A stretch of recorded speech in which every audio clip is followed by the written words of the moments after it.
Buff Nation, what up? BWB, that means my bandwagon buffs. What's going on, guys? It's your man's Harry Billion. Welcome to TLP Live. I am your host again, Harry Billion. Today we are going to talk about, well, for those of you who are new to the show, the live show, we talk about the buffs. I do usually have a topic. The show is 2 days a week.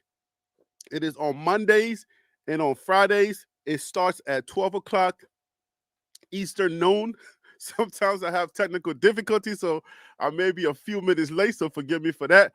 But it's 12 o'clock Eastern on the East Coast, right? And then 9 a.m.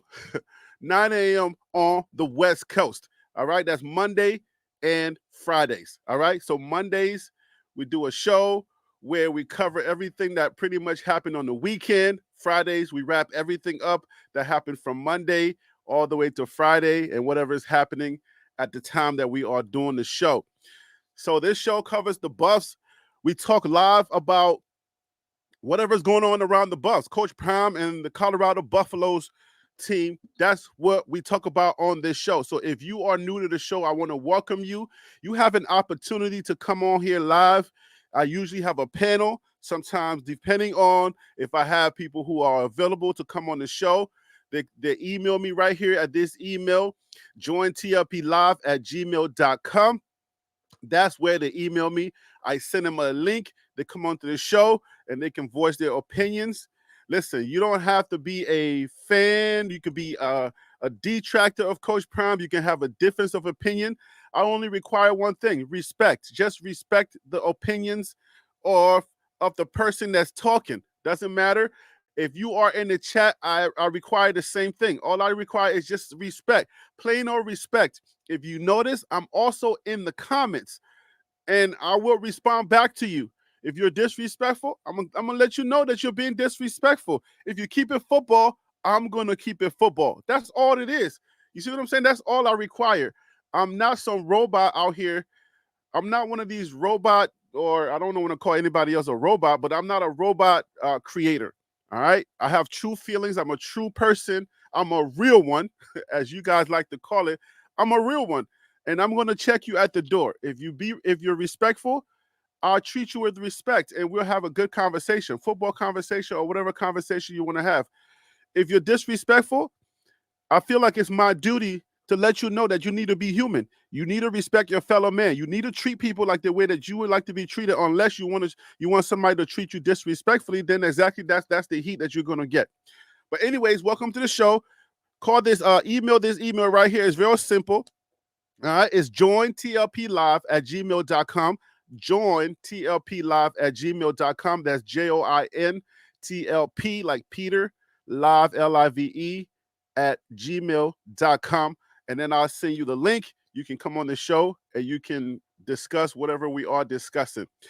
On today's show, today's Monday, on today's show, there's a few, you guys understand Colorado has a whole new O-line, a whole new D-line, and we have a few key pieces on the outside. We're going to talk about the offensive line today. A couple of writers and a couple of creators have put out their own way too early or their predictions of who are going to start on the offensive line. So in light of that, in that same spirit, I want to do that live. I want to talk about the offensive line and who are the possible starters on that offensive line. And in the locker room, the early people, the new guys, mixed in with some of the older guys, or mixed in with the former players, there's a new thing that they're doing. I believe it was Justin Mayers who came up with the 50-50 gang. We're going to talk about that. And then it also came up with a new thing, DT2, Don't Touch 2. So I want to talk about that. What is the Don't Touch? What is that spirit that's going on in the locker room? That Don't Touch 2 spirit, that 50-50 gang spirit. And then the people that started at all of that, which is the O-line, I want to talk about them, and I want to talk about who are going to be the starters.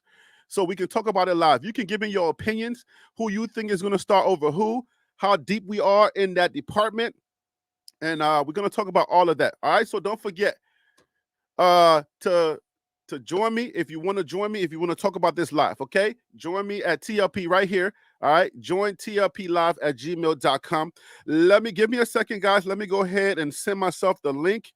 I should have done this, but I was doing a whole lot of other graphics. You'll see in a second. All right, just give me a second, and let me make sure I give myself the link in case anybody wants to join. Then I will have the link, and I don't have to wait for it.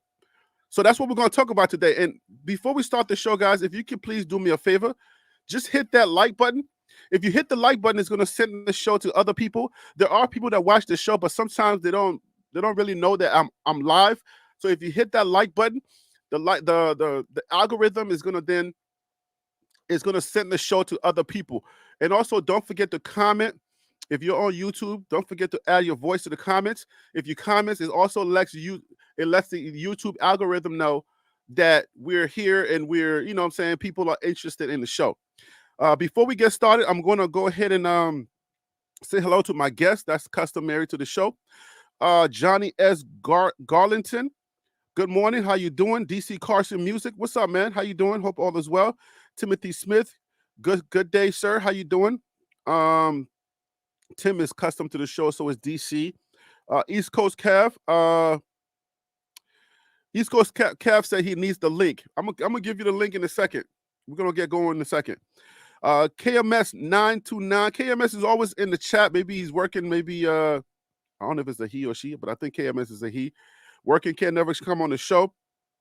But BP. Great to see David Swain day one. Yeah, great to see him get used to the altitude, drink water, DS. BP, what up with you? Hope all is well. All right. All right, so good morning, everybody. As people come in, I'll say hello. Edwin Smith, what's up? How you doing today? Aloha. So, all right, so I'm gonna as people come in, I will say hello. I like to say hello to my folks, because obviously you guys make the show. You know what I'm saying? I appreciate you joining the show. I know you could be doing other things, but to be here with me is a blessing, and I don't want to take that for granted. People don't have to call in and make this show what it is, but hey, you're spending some time with me, and I'm grateful for the time that you spent with me. So here we go, guys. We're going to jump into the show right now because sometimes people watch the show post live, and I want to be able to give them the meat in the pause, I guess. I want to give them the meat of the show in the beginning. So let's go ahead and get started. I don't want to waste no time because we're going to go 1 hour today, guys.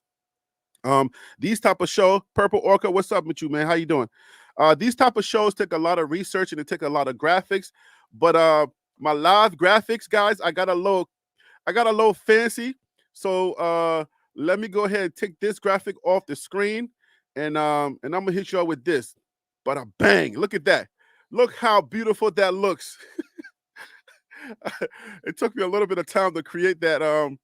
But this is what we're going to talk about today, the O-line. We are talking about the tackle, the left tackle, the guard, the center, I guess the right guard. I don't know how you guys look at this. Are you looking at it from the other way around, or are we going to do screen? We're going to do on screen. So we'll say the left tackle, the left guard, the center, and then the right guard, and then the right tackle. That's how I'm looking at it. But if it's flipped the other way around, you guys let me know. I try my best, okay? So all right, so guys, we're gonna get into it. We're gonna talk about the starting offensive line, and I think the way that I want to do it today, I want to give it. I'm gonna throw out a name, and then I want us to discuss it. Who do you think will start? We'll start with the position. All right, and then we'll do it like that. We'll start with the position, and then we can talk about who should be in that spot. I guess we'll do it like that. And I want to say, you know what I'm saying, forgive my graphics, you know what I'm saying, I kind of put it together kind of last minute, but hopefully you guys like it. But I just want to just disclaimer. All right, I played high school football. I did not play no D1 football. I didn't go that far. That was not my, I didn't that was not my thing. I'm a filmmaker, I'm a creative, okay? But I did play sports. I obviously play football. So this is not my best suit, okay? When it comes to, when it comes to the nitty-gritty and all of these things, I'm going to lean on the people that know football a little bit more, and you guys can help me out today, okay? So there's no shame in my game. If I don't know it, I don't know it. But you guys can go ahead and help me do this show today. So the first thing we're gonna DC Carson, what up, man? Good morning, good afternoon. Welcome to the show. Thank you for calling in as always. What up, brother? Greetings and salutations up in this camp. Awesome, awesome. What do you think about my graphic here? I'm trying to get fancy on the live here. Oh my goodness. What do you think about this graphic? We're about to go over the offensive line. I think your graphic, the graphics is fantastic. I'm looking forward to now. I'm not, I try to familiarize myself with Colorado, what they're getting in, what's going on. I try to stay on that as much as I can, but I will admit that that's not necessarily a strength of mine. But the graphics, it's going to be interesting to see how you plug and play people into those positions. Yeah, actually, I'm not. I'm not. Like, for example, I won't be able to put them on the screen.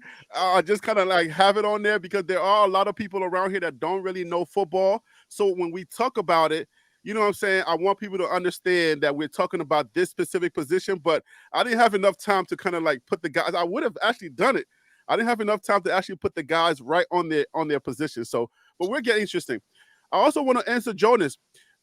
Just forget about this part, the QB, fullback, and halfback. Forget about that part. It was just a graphic that I mimicked just to kind of show people this is not our offense. I'm not saying this is the Colorado offense. I just took the simulation and I just created the graphic from that. But I'm not saying we use a fullback or a halfback. It's just a graphic. We're only talking about the guard, the tackle, the guard, the center, the trenches. That's all we're talking about. Forget about the other guys, okay? Obviously, wide receiver and tight end, we're not going to talk about those today. We're just going into the trenches today. All right, so let's get started. Now we're talking about the tackle. I guess the left tackle is the one that we're going to be talking about. So let's talk about the left tackle. Let's start there because at the end of the day, okay, so this is the reason why I'm doing this. Like, let me just lay it out a little bit better, because Colorado is. I'm not sure how many of you guys saw my last video that I put out about how many one possession games that Colorado had versus the versus the Big 12. Out of in 2023, Colorado had 8 total one possession games. And the rest of the Big 12 are pretty much like, I would say, maybe like average 4, either 3 or 4. So Colorado blew out the Big 12 with one possession games. You guys can tell me what you think, what the narrative is on that. You know what I'm saying? But I'm not sure if that's good or if that's bad. Whether they had less or DC, let me ask you a question before we get started. What do you think about that? How do you look at that as far as one possession games? Is it good to have more or less? What are your thoughts on that? I think it's a good thing. I think it's a Okay. good thing. But the trap with that is believing that you will get better, that you will increase all of that. Like for example, if you lost by 8, that you believe that you will close the gap, and that the gap, let's say if you lost by 8, you would close the gap till now you're winning by 3 or 5 or 10. Because even if you close those gaps and those things, it's hard to like make it where you are. It's a total blower. Like, for example, y'all look at it not the previous season, but the last season where Bama was losing games by 2 points, 3 points. But then when they came back, now they did dominate LSU pretty much well from the line, but it still kind of gets one to those things where it's kind of hard to, like, you saw it where like they beat Texas by less than a score, but then Texas turned around and beat them by 10. So it's not always an automatic, but I'm giving you an example of where it is. It does work. I just think that when you start looking at 8 games, you said is that the belief is that okay, well, some people, all of those 8 games will turn from one score losses or one possession losses to one Mm-hmm. possession wins. I just couldn't. I wouldn't do that. So the narrative can kind of go either way, right? Because we have, if you have a one possession game, either the other team kind of, did a better job, clock managing or managing the game a little bit better. They could have done a whole lot of just running the ball and trying to just win as opposed to trying to run up the score. So the narrative can go either way. You can say, well, it's a good thing because Colorado had, they played a lot of close games.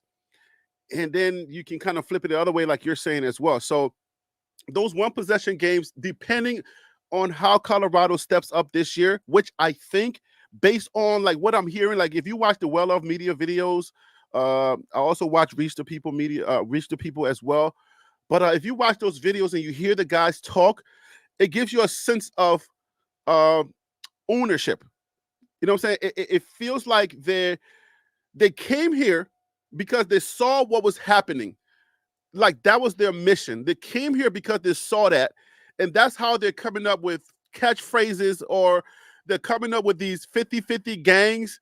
The DT2, the Don't Touch 2. Tell me how you feel about when you hear when you start getting into those type of things where DC, when you start hearing like DT2 and 50-50 gang. Tell me, what does that communicate to you? Like what does that say to you as far as like their mentality and how they're going to approach this season? Some of the stuff I've seen is pretty good. I like that they bring the Marines in, that great team building, all that good stuff, and all that stuff. I don't like Don't Touch Two. Let me tell you why. Okay. Because while I get the concept, but what Colorado has to establish a team. Now, yes, we know that there are going to be people in certain positions get the highlights, like wide receivers, quarterbacks, cornerbacks can get in there. I get all that, absolutely. But what they kind of struggle with is that you don't want to have a tendency to create a team where it's like, all right, well, it's all about us making sure this person's good versus no, it is all about us playing cohesive as a unit, kind of like under the moniker of one team, one fight to win. So I like what they're doing. Now, some of the stuff I saw was kind of like like if you go to prison, you get in established dominance. I'm coming to take your position.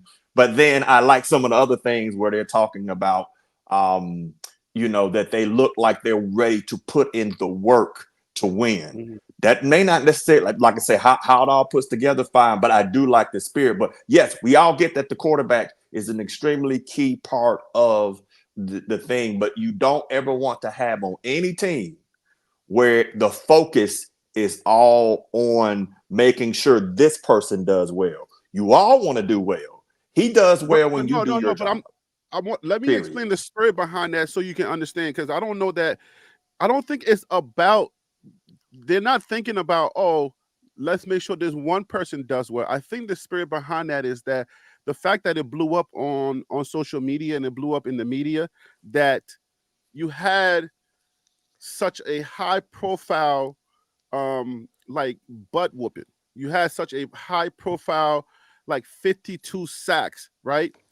So a lot of the young men who, like Coach Prime was just seeing Shador hit so many times from a father's perspective, you gotta cringe a little bit.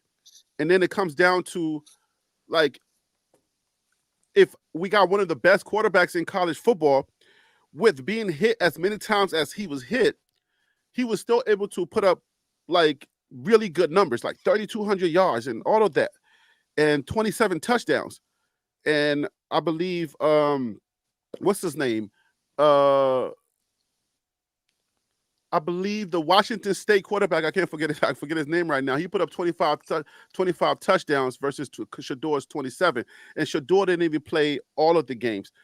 So when you see that, and then Coach Prime going into the media and blowing it up and saying, hey, man, we need an O-line. We need an O-line. We need to protect Shador. I think that's what the spirit is coming into it. I think that's what they're bringing into it. They're not saying nobody else is important. They're just saying, since this is a high-profile thing now, we're taking it personal that's why we're saying DT2, because you know what that does.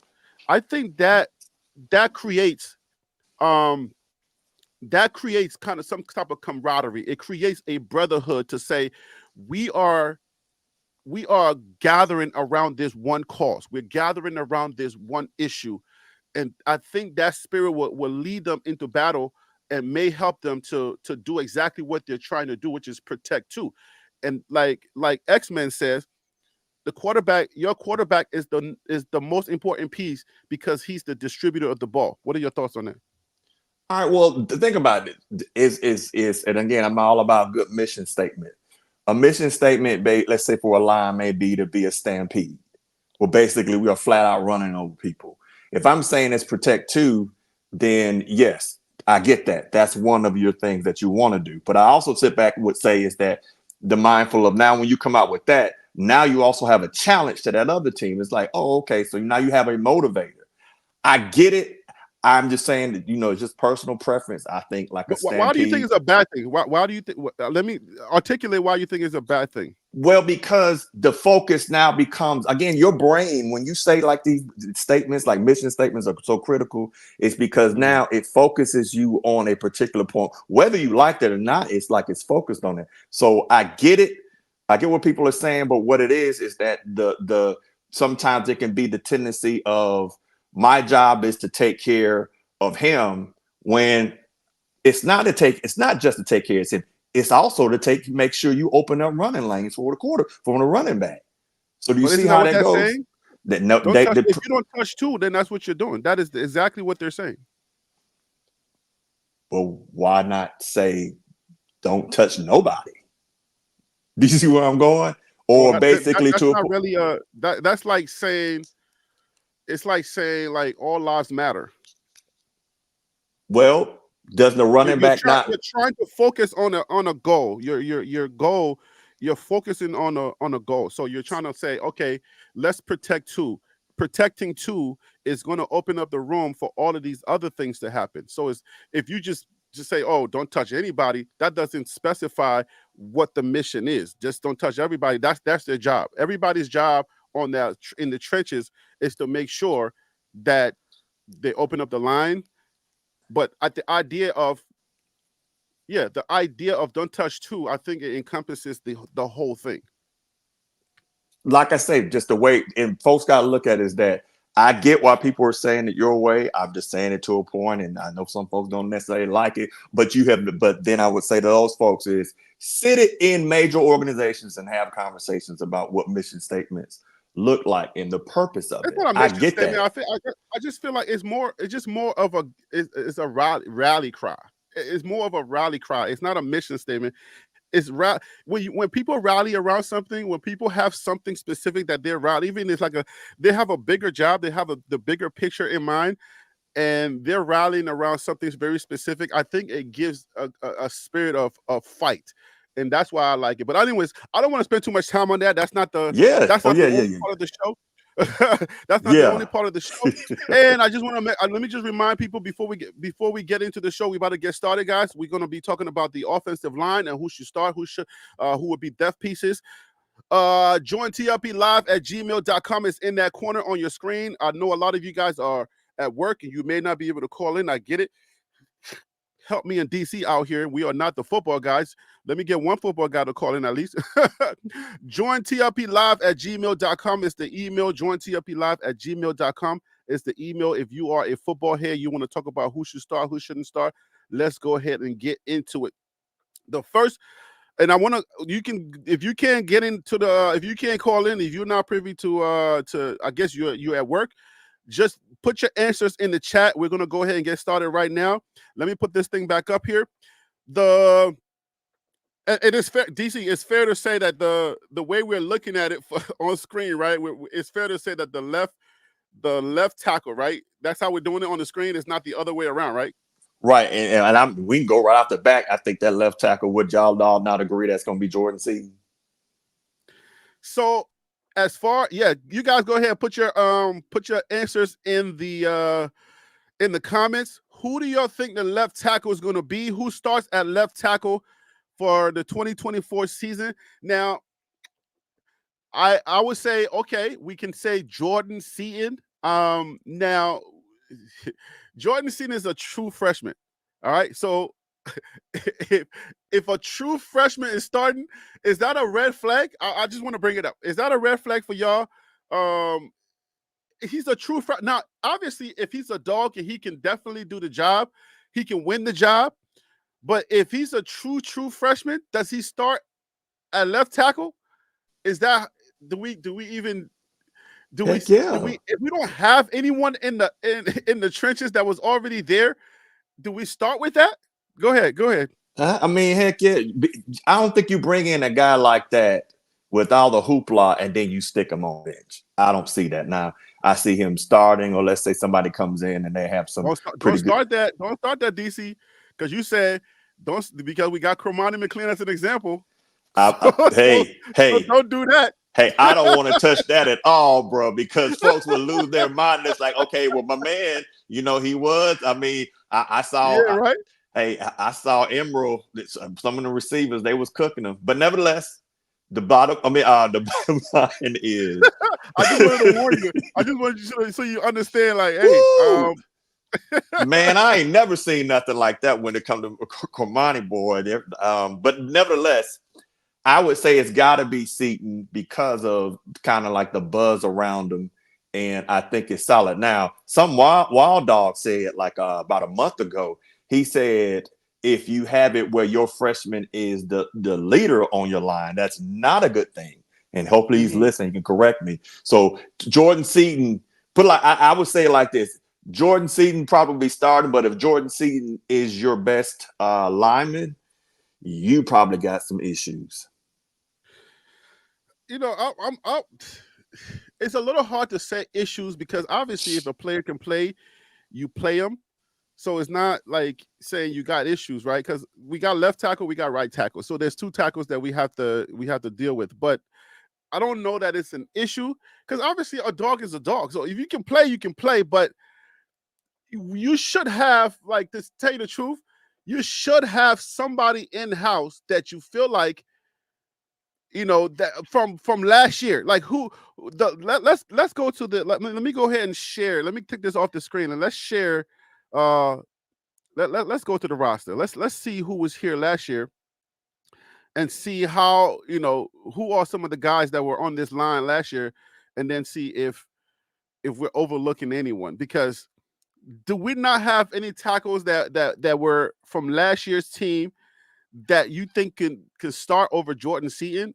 And if that's the case, like, wow, were we really that bad on at the tackle position? So let's look at it. Give me 1 second. Let me pull that up. Well, while you're doing that, go ahead, Yeah, because I see like William Berry is saying like he has to beat out Savion. They're not bums, and or beat out Khalil. I'm just saying is that normally you don't bring in somebody with that much fanfare for them to sit on the bench. So he's got a great point.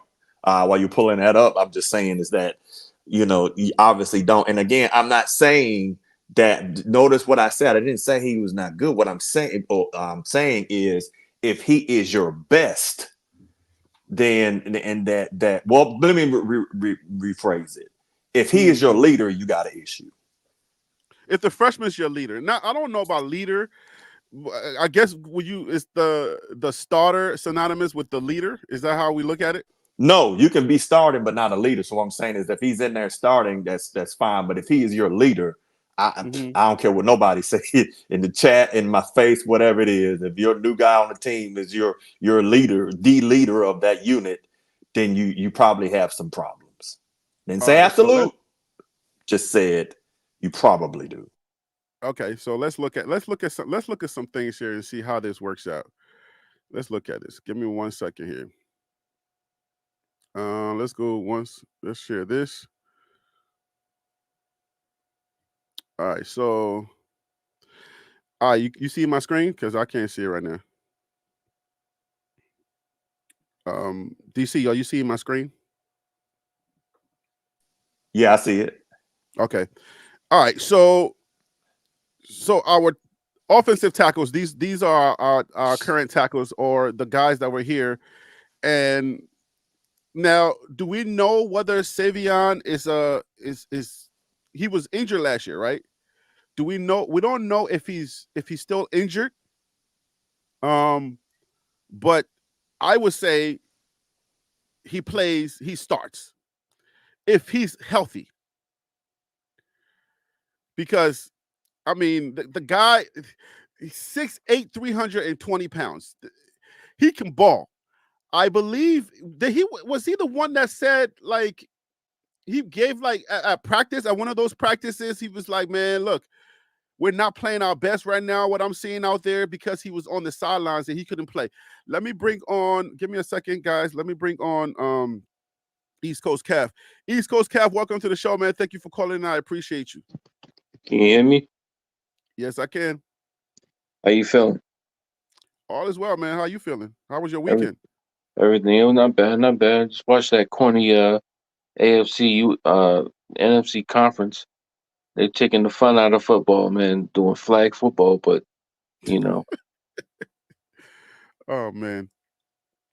So what are your thoughts? We're right now we're talking about the left tackle and CU. The one starter that we can name from the guys, either the new guys or yeah, from the new guys would be Savion Washington. So Um does Savion start over Jordan Seaton? I say yes.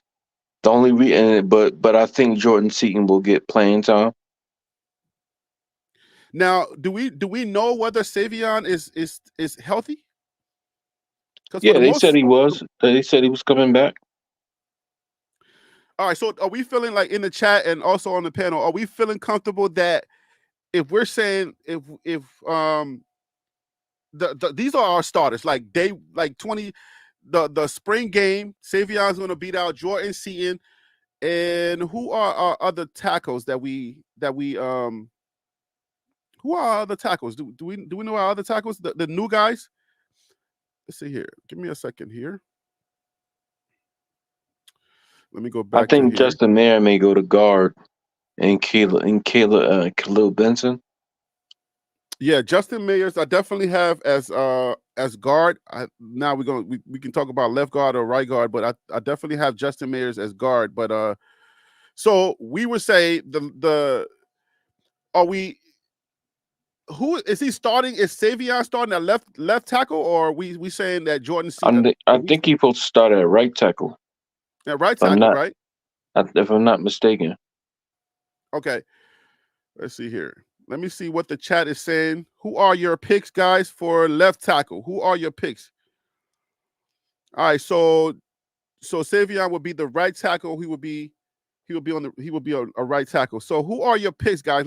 Is the chat communicating here? Hey guys, Savion was part of the worst O line. Oh, come on, y'all cooking him already? Oh, don't forget David Connor, my man David Connor. Don't forget him. David Connor. That's a new guy? That was the one with the dreads. I don't know if you saw that Willow video Hmm. where Khalil Benson was like, "You got people here willing to take a job, and I'm one of the ones." Did you see that video? Yeah, I saw it. Was that is Connor a stayover or a new guy? Connor got injured last year, So he was here before, right? so he's coming back. Yeah, So but hold like on, hold on, hold on. when you look at like when they talk about Jordan Seaton and his projection to the Mhm. NFL, even though he hadn't played one snap of college, it is projected that he would be able to play left tackle on the next level. So that's why I'm saying that. Now again, as far as is he going to beat out who is that, Savion, or he's going to be that's or David Connor? That's going to be determined. I mean, I don't know. All right, so hold up, guys. Let me see here. We're looking at this is David Connor, right? So he was a freshman. Well, is he a freshman or because they're saying he's a freshman? So he was here last year. Did he redshirt? He might have redshirted, but I know he was hurt. He got injured and he had to miss the rest of the season. So he didn't play. Regardless, he didn't play, and now he's healthy this year. All right, so guys, David Connor is 6'5", He weighs about 295 pounds. Maybe he puts on a little bit of muscle because that's a little bit light on the offensive line. I mean, strength is strength, but you want those offensive linemen to be at least a buck. I mean, 300 and some change. But hey, if he can play, he can play. If he got the strength, he can play. But this is David Connor. That's who we're talking about right now. But that, I would say David Connor is a DEPTH. What do you guys think about that? Hold up. Before you answer that, let me go ahead and bring on Tim. Give me 1 second here. He's in the waiting room here. Tim, welcome to the show. Thank you for calling in. I appreciate you, man. Hey, thank you for having me, Harry. And what's up to the rest of the panel? All right. What's going What on? up, bro? What up? What up? So I would say, as far as left tackle, I would say David Connor is not a starter. I would put him on the depth chart. What do you guys think? Well, Tim, you can answer now since you just came in. Um, I would put him on the depth chart. I think George Seaton will start at left tackle. He's a 5-star plus. You know what I mean? He has the size.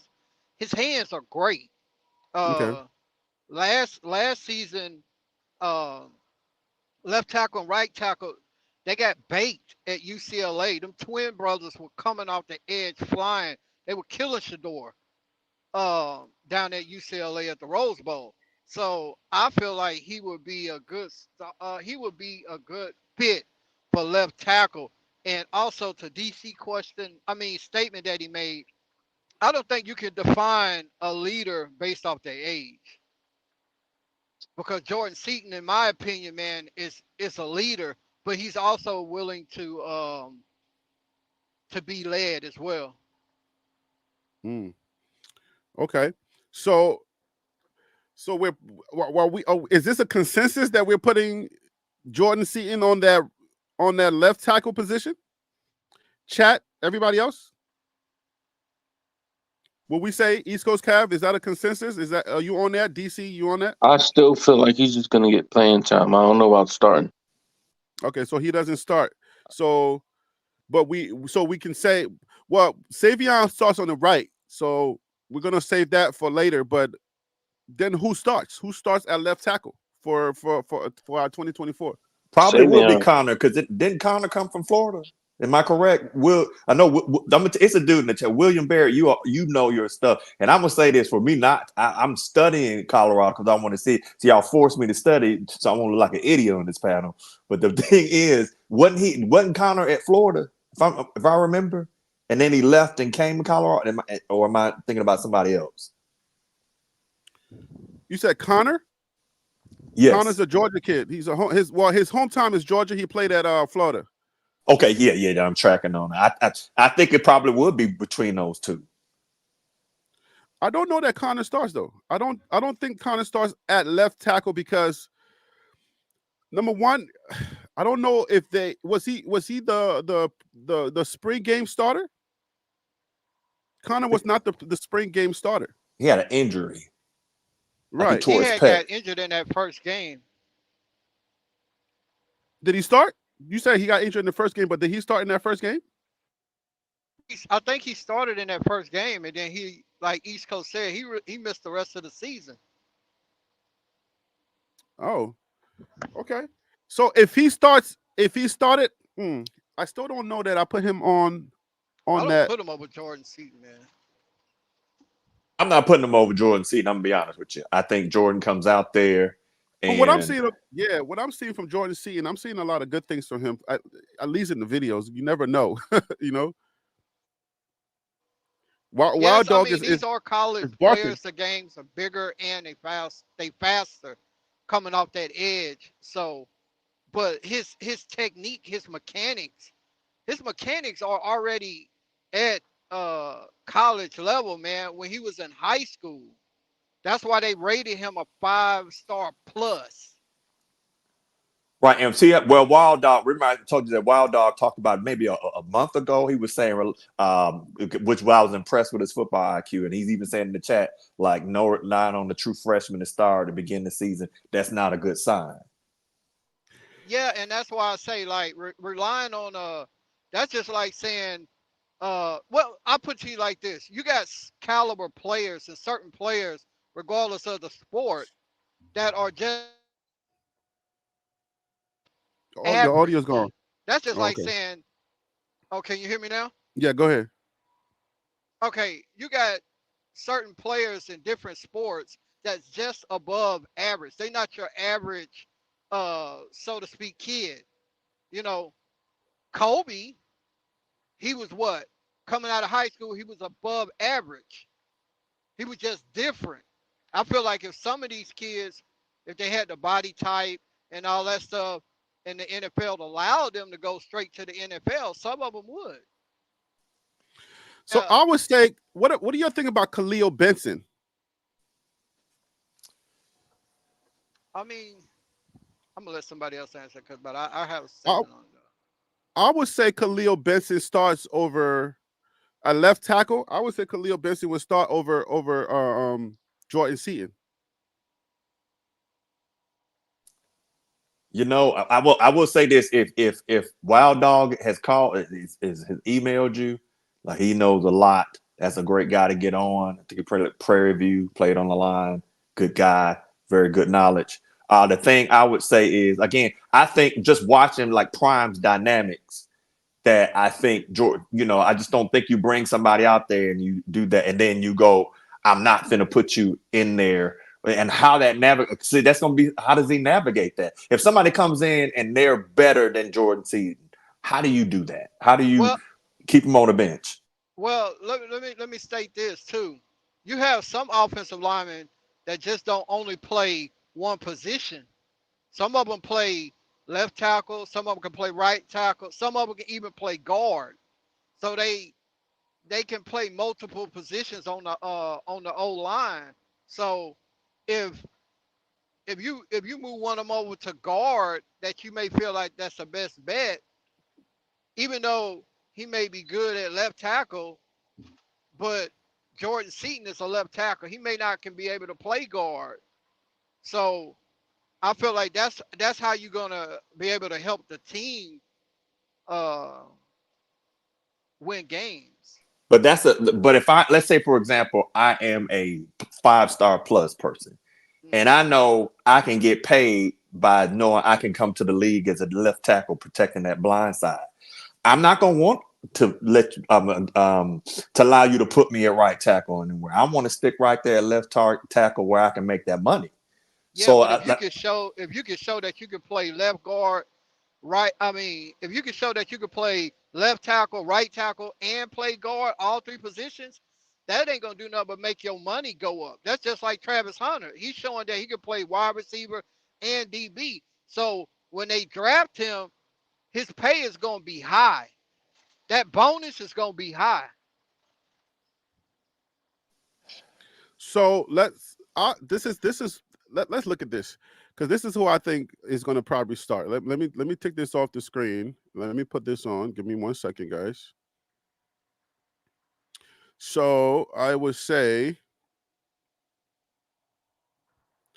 these are going to be these are our guards that we brought in. We brought in Tyler, not guard. Right now we're talking about the offensive tackle. We got Khalil Benson, and who else did we bring in as a guard or as an offensive tackle? Who else did we bring in? We brought Jordan Seaton, and we brought Khalil Benson. So if we got Savion, we got Savion Washington, we got Khalil Benson, and we got Jordan Seaton. These are the options. All right, let's just put it out there, and then we talk about who's starting. I just let's do it that way. So let me share my screen here. Give me a second. These are the people that's going to be duking it out. So let's just put it out like that. Let's do it that way. All right. So you guys see my screen? I got you, bro. Okay. All right. So we got Jordan Seaton, offensive tackle. We got Khalil Benson, offensive tackle, and then we got the stayover, who is Savion Washington, offensive tackle. Out of those guys, I say who starts. This is just my prediction. I would say at at left tackle,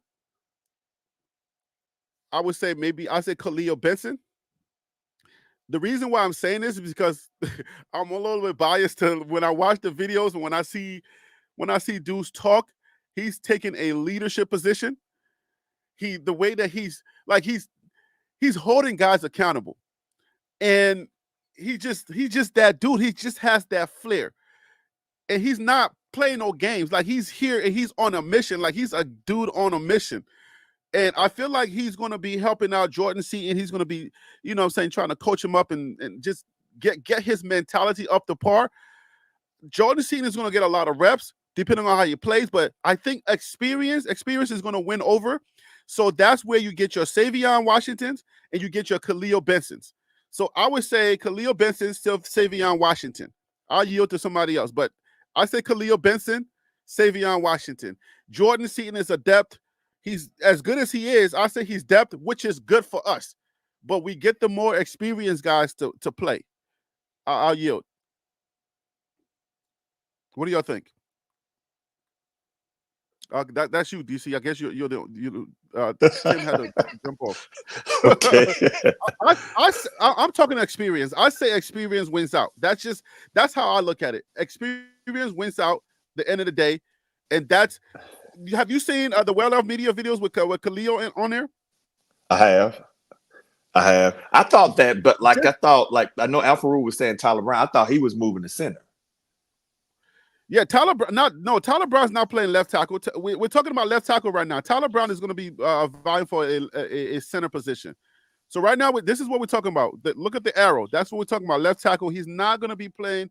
I don't see Tyler Brown as the left tackle. So Tyler Brown, the tackles that we're talking about, the left tackles we're talking about are going to be your Savion Washingtons, your Khalil Benson, and then you got Jordan Seaton for the tackle positions. I would say Savion and Khalil and Jordan Seaton is the rotation guy. That's how I'm looking at it and that's just solely from experience. Because when the game starts, like you want the more experienced guys to be in there and let the freshmen see how the game is. Put him in there after he kind of see the speed and he kind of understands, okay, this is what's happening. Put him in there. But the experienced guys are going to come in there and they already know off the rip. They know off the rip, like, okay, this is what's about to happen. We see what this defense is giving us. Off the rip, we know this is happening. We about to play right now. Jordan Seaton obviously know from high school, but when it comes to D1 football, he doesn't have that experience. So that's why I'm going with experience first. I'm starting with experience. So I would say Khalil Benson. So you say because I would say probably Savion on left tackle and Benson on the right. It could go that way. It could be Benson. Savion Washington on left. Khalil Benson on the right. Jordan Seaton, I don't know if he's playing right or left, but he's the rotation guy. Well, the thing is, by even having a discussion, you realize we can't see there is some depth. That's a great thing, you know. Well, that's what I'm saying. That's where it goes. That's where you wanna. That's why you should be excited, because if you got Jordan Seaton, who's like when you see Jordan Seaton standing next to Khalil Benson, you're like, not Khalil Benson, when he's standing next to what's his name, Justin Mayers, right? You're like, wow, this guy is like same height, same build, like he's ready, he's in there, and he's very mature for his age. So I'm like, dang, I'm torn because it is a good thing. It's a good thing to know that you at this position you got depth. So that's a good thing for Colorado. That's how I'm looking at it. But could you have like a Seaton left tackle and Mayer left guard, and then on the other side, you got some Swiss Army knives in there. Again, I'm not nowhere near an expert when it comes down to linemen. When I played high school ball, it was quarterback and then some safety. But as far as out of that, yeah, you want to have that line. But I mean, that's why some of the experts wish they just get on there, go and send that email in. No, the experts are trying to make us sweat it out. It's all good. It's all That's all right. That's all right, though. I ain't it's all right. scared. The experts are making us put it out. I'm good with this. Yeah, I'm good with it too. You know what? Pressure makes diamonds. Let's get it. Yes, sir. We're gonna learn on the job today. Yeah, but I'm gonna tell you, if it's a Bama guy that know your roster better than you, you probably don't know your team like you do. But I do think, I do think. But the crazy part is that the guys from last year you don't trust them too much because what's the name? Shador was getting sacked so much, so you're like, well, who do we put here? And they're new guys. The new guys. I like Khalil Benson. The only reason, I mean, obviously they haven't seen him play in real time. I know our guys, but obviously if we're changing our guys, then how can you say, well, yeah, I like him over here? I don't know that. I don't know that. But anyways, I would say, okay, so let's just agree to disagree. We'll say Savion Washington and Khalil Benson, the starters, and Jordan Seaton is the depth guy. And let's go over to the guards. Let's go over to the guards. Yeah, because this. Let's go to the guards. All right. So now we're talking about the guards. The guards, I say Justin Mayers.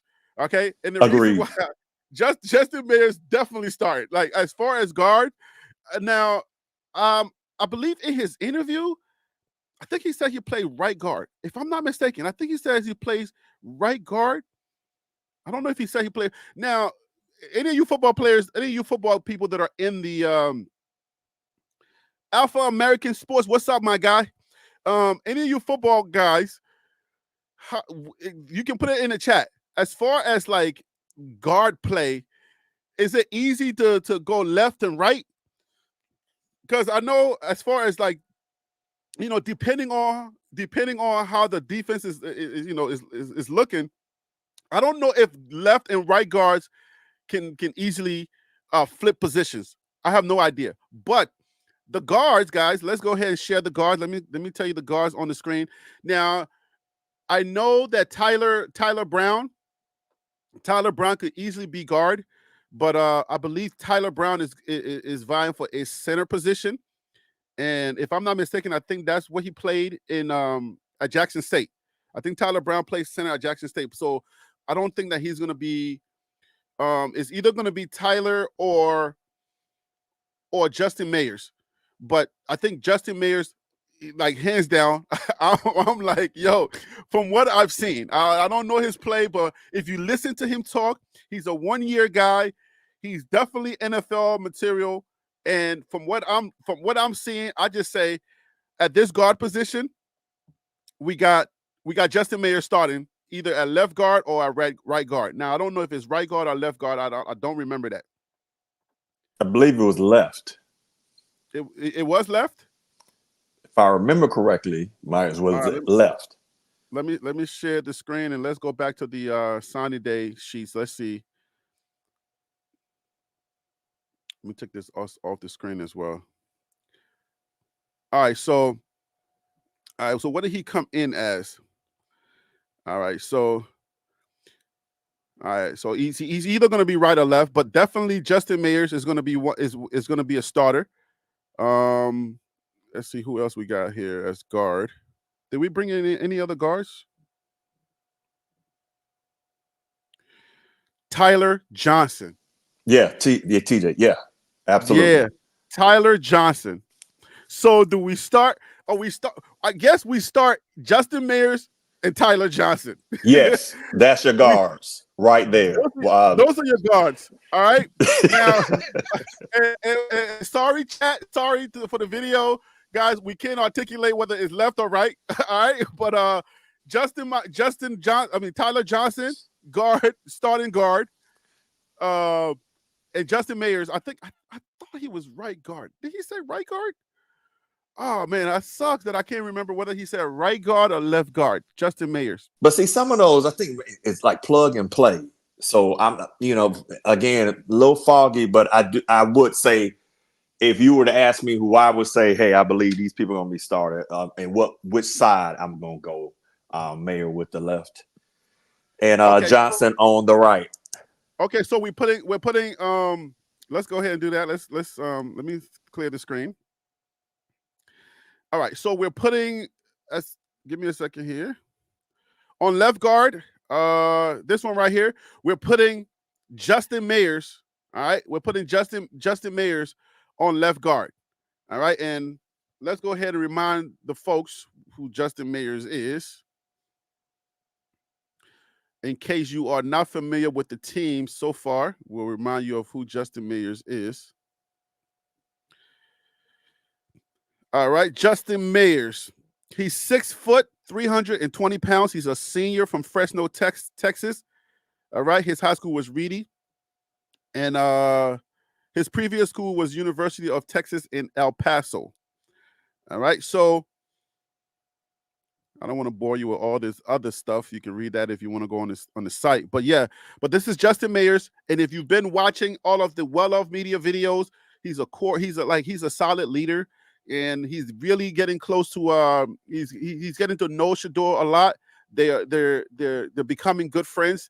He did in that Brian Howell interview that he did say that him and Shador are like best friends now, and I believe the Yakari Walker, he said that him and Shador and the offensive guys and the guys on the guys they're getting along. He said they're all getting along, so that's a good thing. So, all right, so you guys get that right there. Our guards are going to be Justin Mayers and Tyler Johnson. That's interesting. Like you said, the whole thing when you hear people saying they're getting along, like they're not going to say they're not getting along. And I guess my mindset is I don't care if you like me or not, and vice versa. Can we get this mission done? That's all I need to know. And regardless of whatever team dynamics, I hope that they have that synergy where they are like, I don't care if I like you or not. We finna win this game. Well, the thing is, at the end of the day, you know, they did say last year they had that mentality. Yakari was on the DMVR Bus podcast, and he was saying, you know, when they came in, I don't want to play their video. I don't know if they have it monetized or blocked or whatever, because I just got one of my videos demonetized because I played somebody's video. But I'll just give you the skinny on what he said. He said that basically when he came in, he was like, yo, I want that playbook like right away. I want Shermer's playbook right away. But they told him, the coaching staff told him that they should work on synergy first. Get to know each other, eat at lunch, go to lunch together, sit together, understand each other. And the whole idea about that is that you want to be able to trust the guy next to you, and trust is important. And then in another interview, another guy was saying, well, last year, you know, they talked about it, but it wasn't really like they didn't put that much emphasis on it. And I know a lot of us talked about it. A lot of us were saying, you know, some people would say, I definitely remember Surf 3000. He was saying synergy is important. A lot of people who we used to kind of call detractors, they kept talking about, you guys don't have no synergy. You don't have, you know what I'm saying? You need to have that stuff. Is important. And the players did talk about that. This said specifically that it's important that we get to know him this year, because if the guy next to you doesn't really understand the play, doesn't know the play, he doesn't feel like he's less than, or he's not feeling incompetent, because he knows you know him, and you guys already know each other, so you'll share that information without feeling some kind of way. You see what I'm saying? I get it. Yeah, so synergy is important to them this year. They're spending a lot of time, and those things are going to play with as far as like those little close games that we talked about. So guys, if you haven't watched that video that I put out about those one possession games, Colorado had 8. All right, the Big 12 had like 3, the most 6. So go watch that video. You'll understand like how the numbers break down.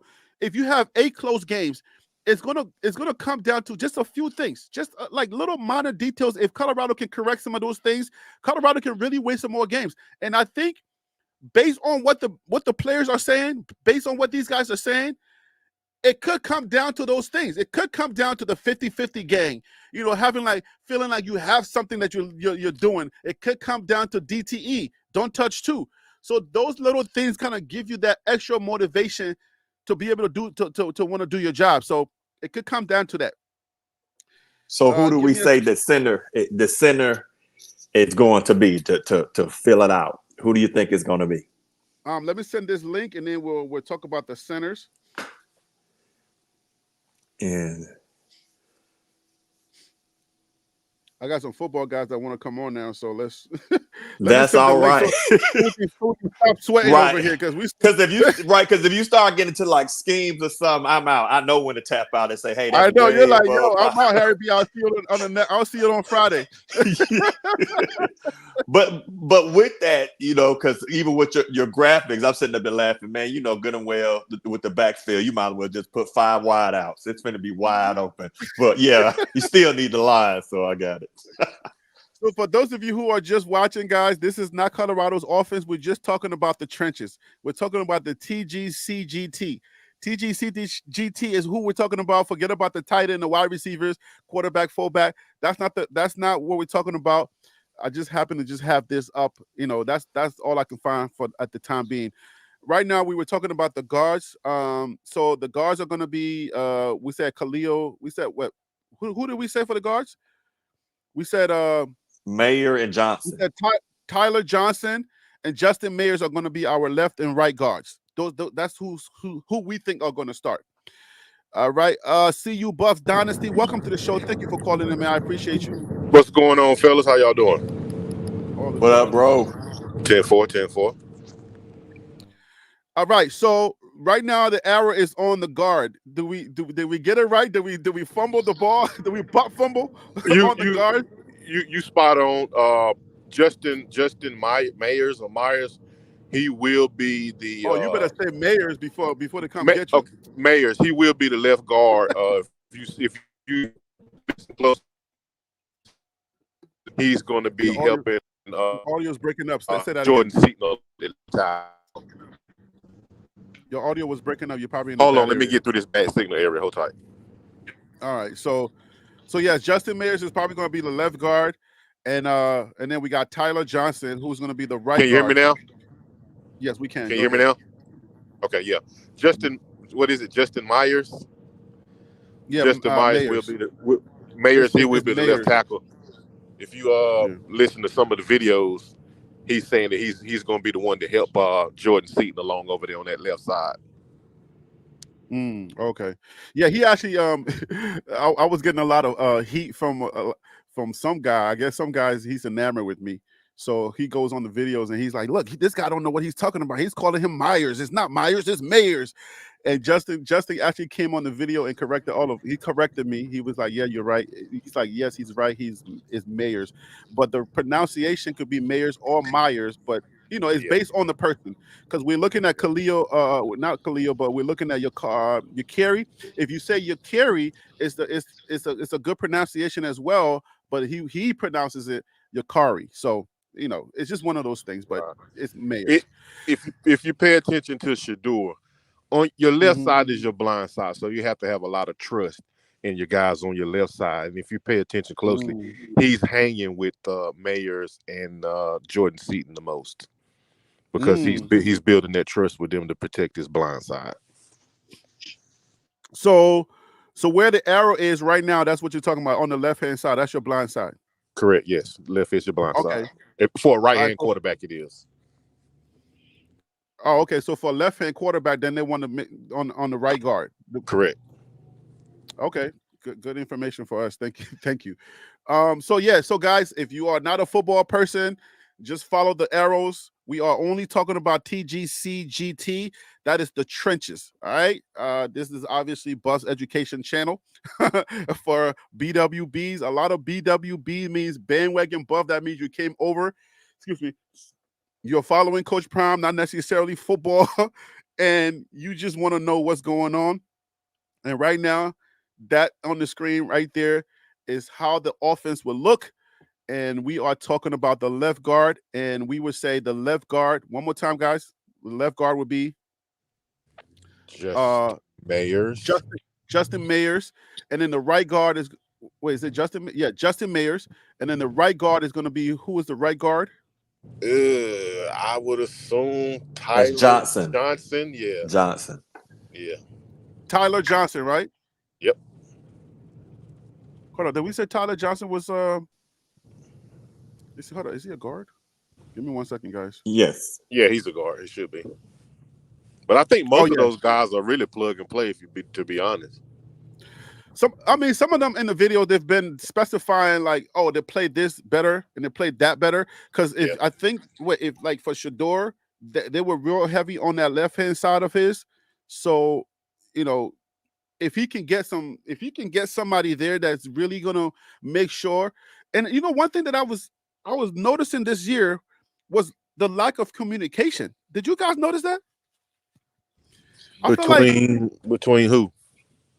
like the trenches. I feel like unless we're not hearing it, maybe it's just we're not on the field, so we don't hear it. But like guys screaming, saying, "Yo, he's like, yo." Either they have some type of code that they say, "Yo, you're hot." Something, yo, somebody's on you. Get rid of the ball. Do something. You know what I'm saying? Like, is that something that football?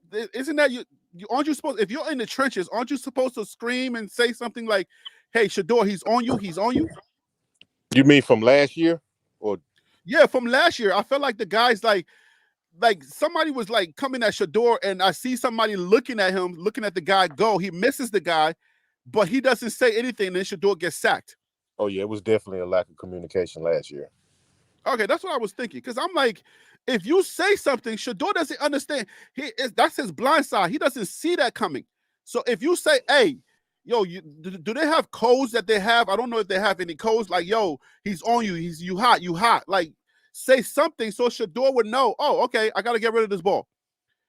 But sometimes Shador would just turn around and somebody was already on him. Man, I'm gonna tell you that's the worst thing ever, to be trying to drop, like you dropping back the pass, and before you even get your arm up, somebody is smacking the crap out of you. Because then you generally are gonna brace for it. But if somebody's already just bam right into your ribs or wherever, or hitting your arm to knock the ball out, it's tough. And so you could take them beatings because you can't really protect yourself if you don't have a good left side. You don't have a good strong side. So that's why you gotta have those good guys back then. Again, I didn't go past high school, and the reason why is because I walked to Auburn and saw Reggie Slack benching 500 pounds. Old school folks would know exactly who that is, and I was like, if the quarterback can bench almost 500, I ain't cut out for this level, and that was it. It was over. That was your reason to be out. You was like, okay, Yeah, I was serious over here. Yeah, I was fast, but I was like, nah, man. Them dudes, it put like Prime will tell you, it's some dudes out there that will knock, like a Ray Lewis will knock you out. But yeah, back to that. That's why it's important. The defense coordinator, all you like pass, you yelling all that good stuff in offenses though. But I think they do stuff a little different than back when I played. All right, guys. So let me give you guys the real information here about Tyler Johnson. For those of you who are new to the Buff Nation, we can't always think that everybody knows Buff Nation that well. So if you are watching the video either in, I guess, post live, here is Tyler Johnson's information, guys. Tyler Johnson, offensive guard. He's 6'5", 325 pounds. He's a graduate student. His hometown is Houston, Texas. Sorry. High school was Oak Ridge, and previous school was Texas and Houston. And according to who was that? Wild Dog. Wild Dog said he was an All-American. So it doesn't. So he started obviously. All right, you want to put your All-American on the line. All right, so. Next, we are going to the center position. Who is starting at center? Who do we believe is starting at center? And I would say Tyler Brown would have started at center if he didn't get if he got his waiver last year. So I'm going with Tyler Brown as the center. And you can dispute that if you want. You can rebuke that. Or what do you think? I say Tyler Brown starts at center. What are you thinking in the chat? Go ahead, put it in the chat, or you can, if you're watching this, put it in the comments. If you're watching this after the live, put it in the comments. Who starts at center? Who do you believe starts at center? I would say Tyler Brown starts at center. Give me a second, guys. Mr. Stretch, Coach. This is Coach Mike Lowry. Welcome to the show. Thank you for calling in. I appreciate you. He's spinning right now, so give it a little second. Coach, what up, man? How you doing, man? Thank you for calling in. It's all gravy, baby. What's up, Stretch? What's that to see you? What up, Stretch? What's up, military? All is well, man. Thank you for calling in. So listen, we're starting. We're gonna start you off right away. We're putting you on center. So who starts at center? I'll say Tyler Brown. I'll put my list up. I'll put my list up already. Oh, you want me to search for your list? Is that what you're doing to me here? No, I ain't gonna say all that. I said Walker. Remind the people. Huh? I said the transfer Walker. Your carry Walker. All right, so yeah, the transfer Walker. Let me remind the folks of who Walker is. So there are two guys that are going to be, fighting for that position, and I kind of like Walker too. So I like what I'm hearing from him, and I would say Walker is a good option. And let's put him up on the screen. You guys see the screen? Yeah. So he pronounces it Yakari. He pronounces it Yakari Walker. And obviously, if you put it in the translation, it would be say Yakari, but it's Yakari. That's how he pronounces it. He is a center. He's coming in as a transfer center. He's 6'2", 270 pounds. He's a junior, so he has either 2 or 3 years, depending on graduate and I guess situation. His hometown is Dallas, Texas. DeSoto is his school, and he's coming from Connecticut. UConn is the school that he came from. In his interview with the DMVR Buffs, he pretty much, you know what I'm saying? He's saying he's hanging out with Shador, and Shador has called him several times for them to do some snaps, to take a few snaps, and they're getting very close. And he says that the offensive line are gelling well, and they were asked, "Hey, why you guys, what is it about you guys that you're getting along so early?" And he said it was because pretty much the coaches are encouraging them, you know what I'm saying, to go ahead and start getting in that camaraderie situation. So now do we say the Jackson State product, the Jackson, Mississippi product starts, who is Tyler Brown or Yakari Walker? What do you say, Dynasty? As much as I like Tyler Brown, as strong as he is, if we're talking about making a real push, I'm going to have to go with Yakari Walker, who has center experience, and he's coming off a season of playing center and not trying to get acclimated to the position. So Tyler Brown was playing pretty much guard, right? Tyler Brown came from that left guard position? Tyler Brown was a guard at JSU. All right, so he was a guard, and I guess he was moving over to center. So he couldn't play last year because of the NCAA. Right, yeah. Right. So he didn't get his waiver. Right. So now he is playing, and we're looking at that. But that brings in the question, do you keep him after the spring game? Keep who? Tyler Brown? Right. Yeah. I don't think Tyler's going anywhere. He's going to be a great depth piece. And he's interchangeable on the offensive line. So I think he'll be the first man up if anybody happens to go down. That's just my opinion. So are we excited that we have like such a strong one and two punch at the center position? Yes. Yes. That's what you need. Another thing that we get a litmus test when we see that spring game. Right now we're just going off of, past film, and we also are going off of what we see on via Well Off or Reach the People or whatever platform that they coming out on. With that is the CU Instagram page. They got a bunch of different outlets where it's giving us a little taste of what we're gonna see. And then what they recruited is something very good. And for us to have backups like we put in the freshman, which was going to be the sophomore Connor. He's now a depth piece, And then when we get a good screen game going on, we get the ones versus the twos. However, Coach Prime does it, it needs to be the ones versus the twos, and the twos versus the ones, and we'll be able to see what we got in the depth chart when it comes down to fall season, as well as summer workouts. I hear them talk about. I hear the offensive line, especially talk about the mentality that they have. I'm just hoping, and we don't need Tyler Brown to go anywhere. We don't need any of our offensive linemen to go anywhere.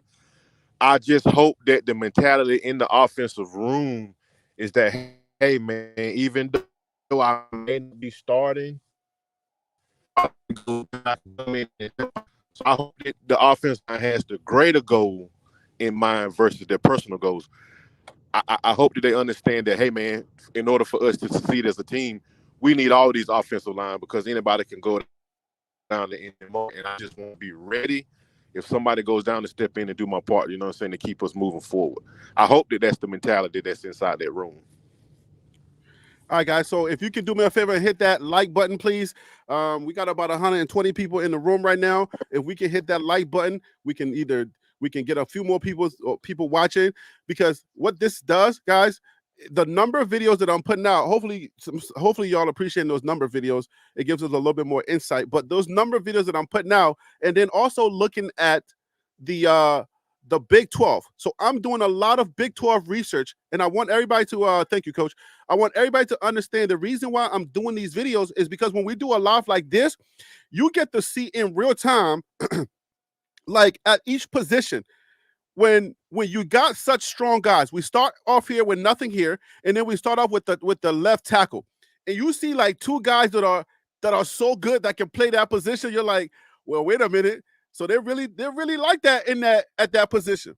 You get to see this, and then we go to the guard. You're like, wait, so he's not going to start. So Jordan Seaton is not going to start.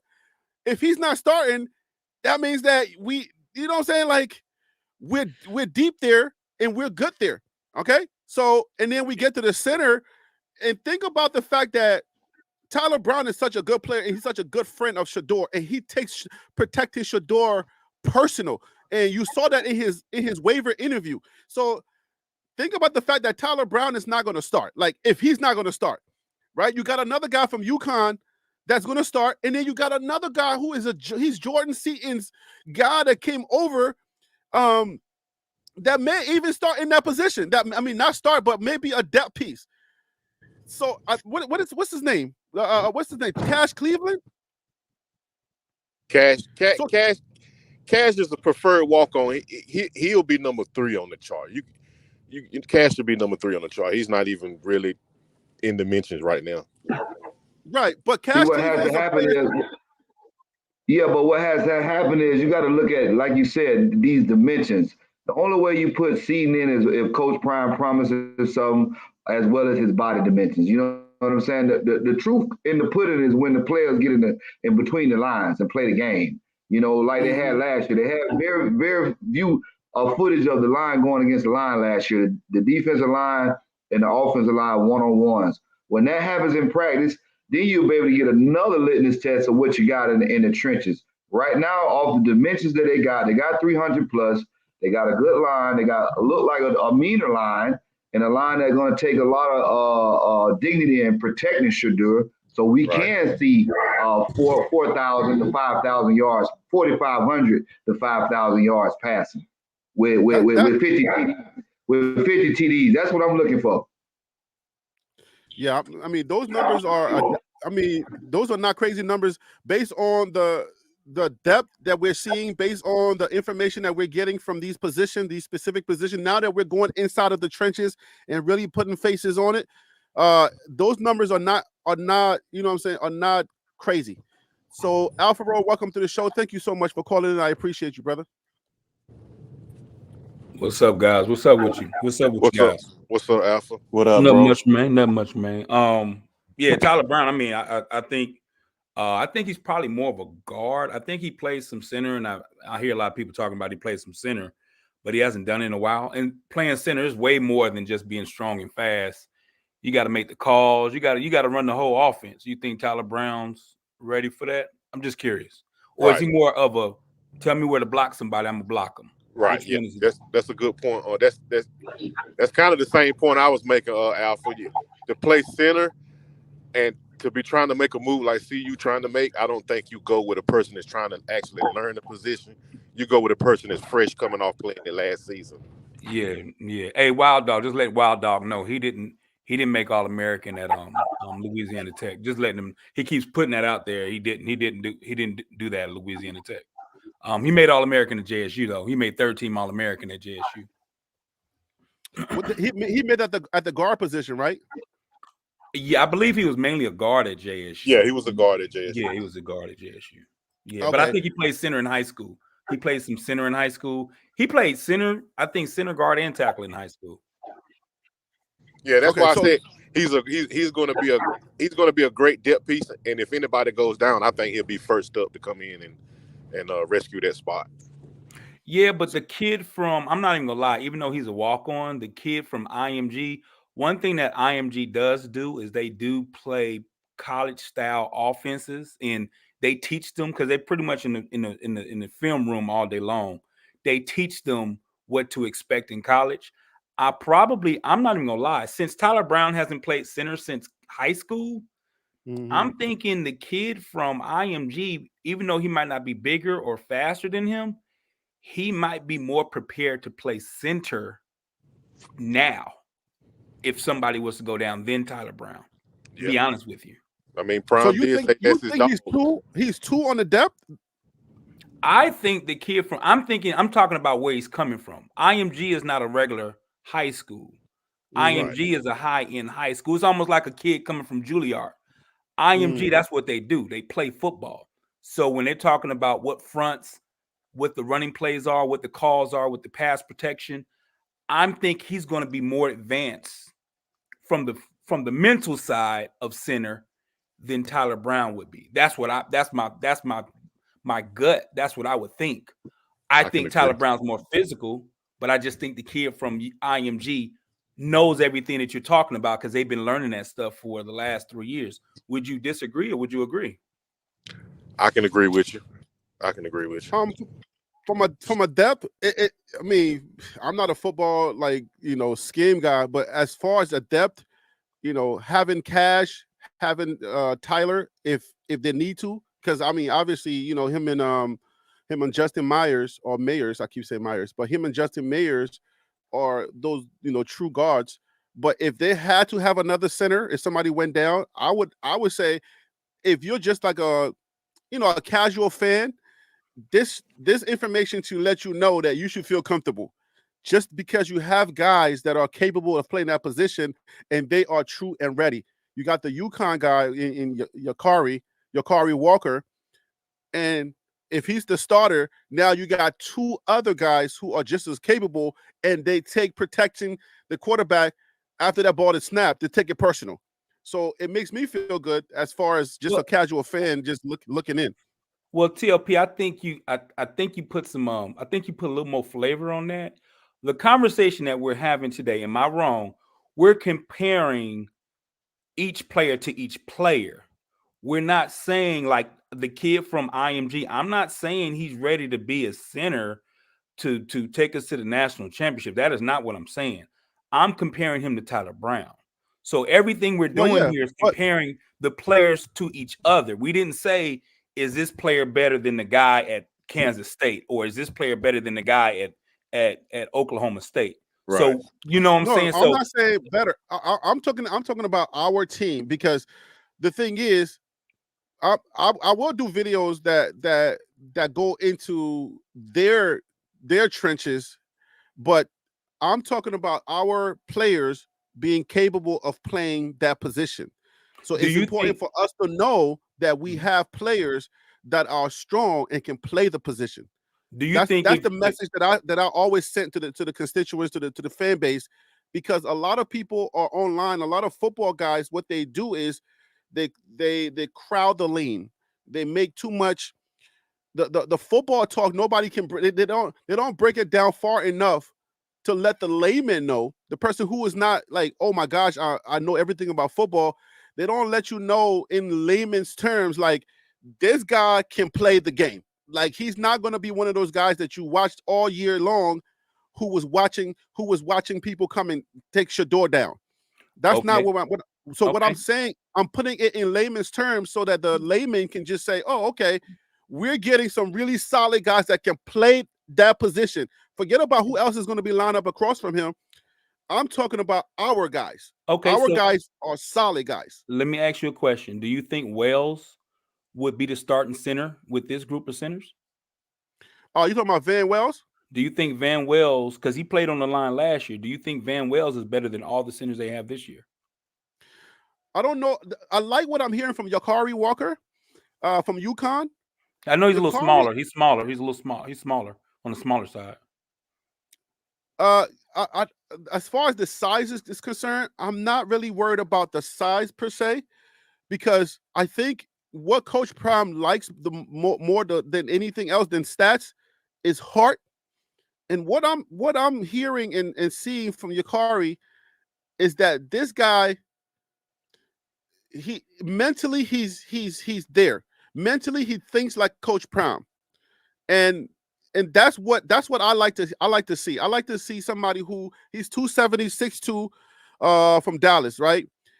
So playing at UConn, and just what he says and how he says it, he thinks and talks like Coach Prime. That's why I like him. I got. I mean, that was an honest question. I just wanted, so for you, he makes you feel a little more warm and fuzzy from how he talks. And I think he's I wouldn't say warm and fuzzy, because that then it gets a little weird when you say warm. No, I'm and not. fuzzy. I'm just saying. I'm just trying to.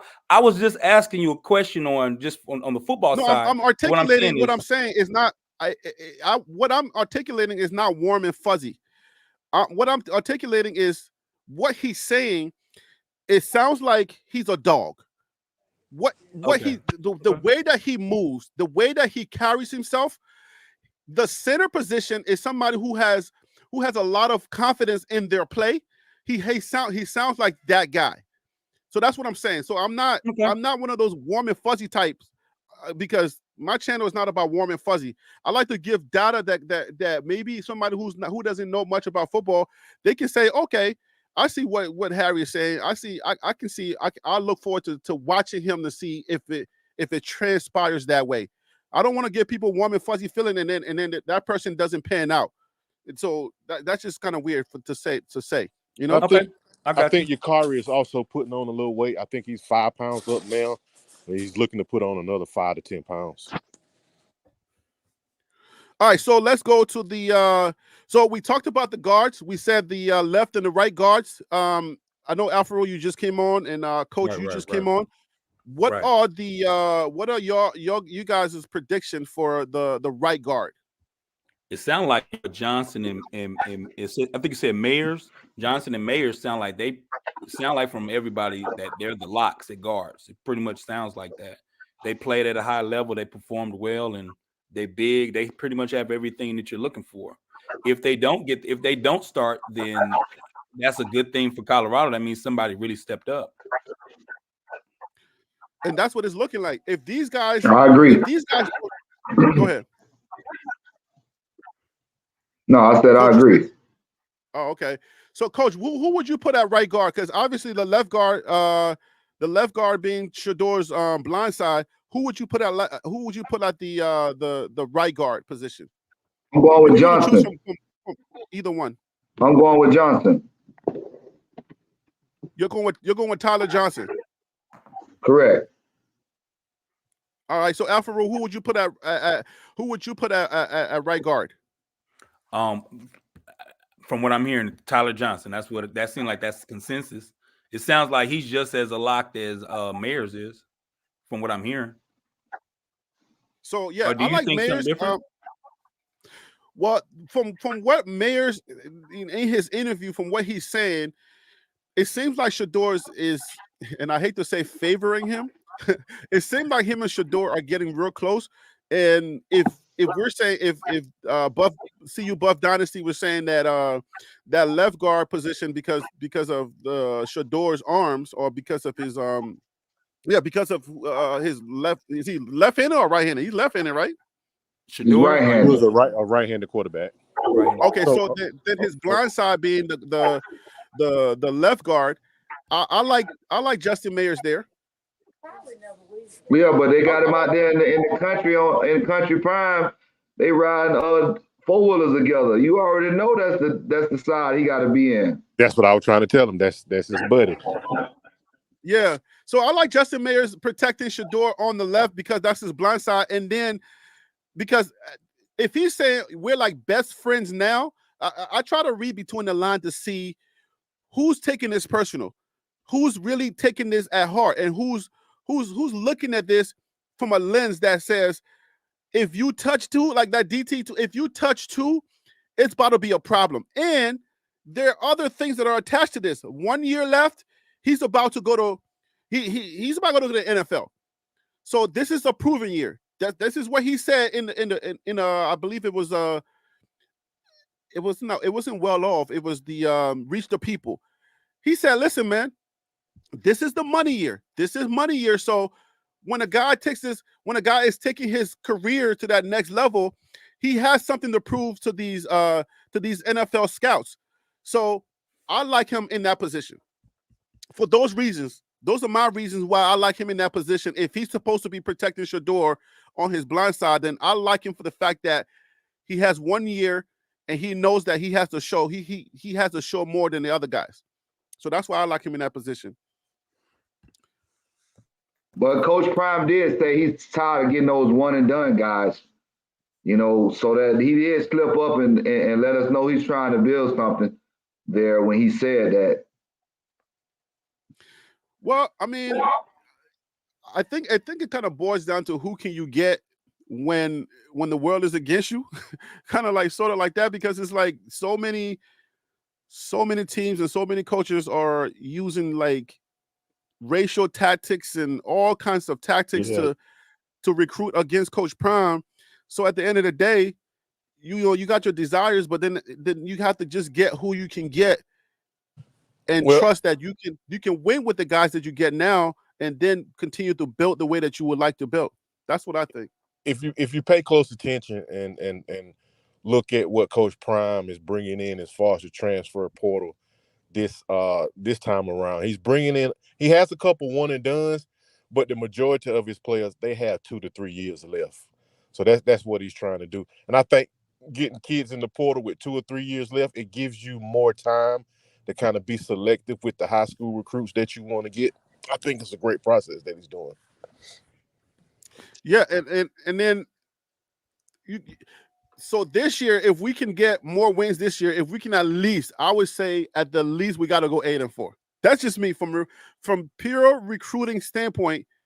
I believe we got to go 8-4 to get some more solid guys in. So if we're gonna be bolstering the guard position, if we're gonna be bolstering the tackles position, we need to get the W's up to at least 8 this year for the guys that are maybe they have a second thought coming here, for us to be able to, all of these guys that are coming from the Alabamas and the bigger teams, we don't necessarily get them. And my speculation is just that they are more serious about winning than they are about NILs and everything else that we talk about for the most part. That's just my thoughts. Well, right? There's some young kids that got a new space out where most of the guys come on. I think Bucky was on there a couple of days ago, and Bucky was saying, man, all the top kids that were in the portal and all the top recruits, they really wanted to come play for CU, but at the end of the day, we just didn't have the money. So they didn't try to hold anybody back from going to get that life-changing money. He said everybody was in line. Everybody wanted to come play for Prime and play with Shador and play for CU, but we just didn't have that check. We couldn't measure up. That's what he was saying on that space the other night. Yeah, but I totally agree with you with the winning though. I think the winning, because a kid comes to a school for 2 reasons: to win and to go to the NFL. Looks like this year they don't have the NFL situation is a little rough with the guys they had coming out that are seniors. They're not getting the love that we expected. And you can't follow that with another losing season. Because then if you telling me you're gonna lose games and people aren't going to the pros, that's a problem. It becomes a situation where at least if I'm winning, maybe that 1 year they didn't go to the pros, maybe this year they'll go to the pros. So that's what I totally agree with you with the winning. But a lot of those kids, I think the seniors that we had this year, I think they built up their profile somewhere else, so they kind of came to see you on a kind of last leg thing, and they just didn't, jump off like they were supposed to, I guess. Right. You know what I mean? But how many players are we talking about? Are we talking about who? Was it Weaver? Not Weaver, is it? Well, Weaver and Dominic, those are the two that I would think that would get some NFL love. But I was a little disappointed that they didn't get invited to any of the big bowls, like the Senior Bowl, the East-West Bowl. And as of right now, not even the NFL Combine. I was a little disappointed with that. But, maybe that might change because I would have thought that Colorado had a little bit more pull because I see a lot of black college kids on the list, but I don't see them anywhere. Like I looked at the top 275 players, neither one of them even ranked in the top 275, 300 players eligible for the NFL. They're not even in the top 300. Coach, you're shaking your head, Mr. Stretch. You're shaking your head. What's up? We should have known that. You said we should have known that? Yo, when you cashing checks that your ass can't sign, you know better. You mean the other way around? when you writing checks. So you want to unpack that a little bit? Those players was supposed to have excellent numbers. That hype train, Louis Luggage. I was just talking to a dude in my city about this stuff, man. And, we from Fort Myers, Dion from Fort Myers. And, this guy played at Texas University for basketball. This guy told me the same thing. Just be quiet. Don't overhype your team. And go out there and kick some you-know-what. And then start talking. So is it like a LeVar Ball situation where LeVar Ball was really bigging up his kids, and then Zoe got in the league, and everybody went after him, like Jason, whatever, Beverly went after him like right away, and he had never said a word to Beverly. Beverly went after him right away. Hey, Stretch, I'm going to have to slightly disagree with that because push back. That's cool. When we're talking about the seniors that we had, they really didn't have an NFL profile built up to the time that's when they transferred over to CU. So it's like we're kind of trying to put everything on CU and Prime's plate to get them to the NFL when they had no profile built up before then. I'm just, Yeah, but them boys had. If you talking about Jordan Dominic and Xavier Weaver, Xavier had more yards with Colorado than he did at University of South Florida. But University of South Florida went out winning. But I think CU did him. I think CU did him a little more justice than UCF did because he got more yards than CU. But what I'm saying is, these kids didn't really have a strong profile built up coming over to CU. You understand what I'm saying? But Jordan Dominic had 11 sacks. That's some good numbers. Your junior year. How many seasons? He had it one season. He had one season. He had 11 sacks. No way possible. You're gonna have to show me the data on that. Let me look it up for you then. See the data on that. So I think what Dynasty is saying is like, if you're talking about a DJ Lundy, somebody like a DJ Lundy coming from Florida State, right? He has a profile. He has an NFL profile already. So him coming here it's not really going to change much on that. So it's not like depending on Coach Prime totally to be able to go to the NFL. He can lay some type of egg here, and he will still have a chance to be either round 3 or get in on somebody's practice squad and then do the rest. Let the rest take over. I think if Weaver would have stayed at UCF, he wouldn't even be in any type of talk at all. You know what I mean? I think just by coming to CU, getting the amount of play and yards that they had, it's got some type of tweakings of a conversation about maybe a NFL or combine or anything like that. He didn't really come over with anything on his profile, to be honest. Yeah, because a lot of these players are coming from smaller schools. They're not coming from major schools where they put up major numbers that are going to follow them to be able to, that can supersede their Colorado stats. So Right. I understand that part of it, but hey, the hype it does play a part. I would say this year, I'm looking for this year to be to be a little bit better than next year. But let's look at this last one. I want to get the guys that came in late. I want to get their thoughts. We talked about the right tackle, but let's talk about the left tackle and who do we see on that left tackle position from the guys that came in late, either Dynasty, Coach Stretch, or Alfaro. So Go ahead, Rue. Traditionally, now I know Jordan. So there's two things. Jordan Seaton was the number one tackle in the country. Mm-hmm. So it's not far-fetched to say, even though he's a freshman, he probably should start because he was the number one guy. That's like saying the number one quarterback in the country is not starting. It happens sometimes. But I think the left tackle position is a very, how should I say it? It is a difficult position because you are protecting the blind side of the quarterback. So with that being the case, we're saying a freshman is going to protect the blind side of the quarterback. If that's the case, then Seaton would be the best one you can find for that particular class. So I'm not mad about that. I prefer that. Oh man, I saw Alabama start freshmen and they had problems. The quarterback from Alabama got sacked a lot. I don't know. I really don't know how I feel because I know the kid got talent, but I also know he's raw. He's young and he's raw, but I also know he's coming from IMG. So I might sound like I'm playing both sides of the fence, which I am.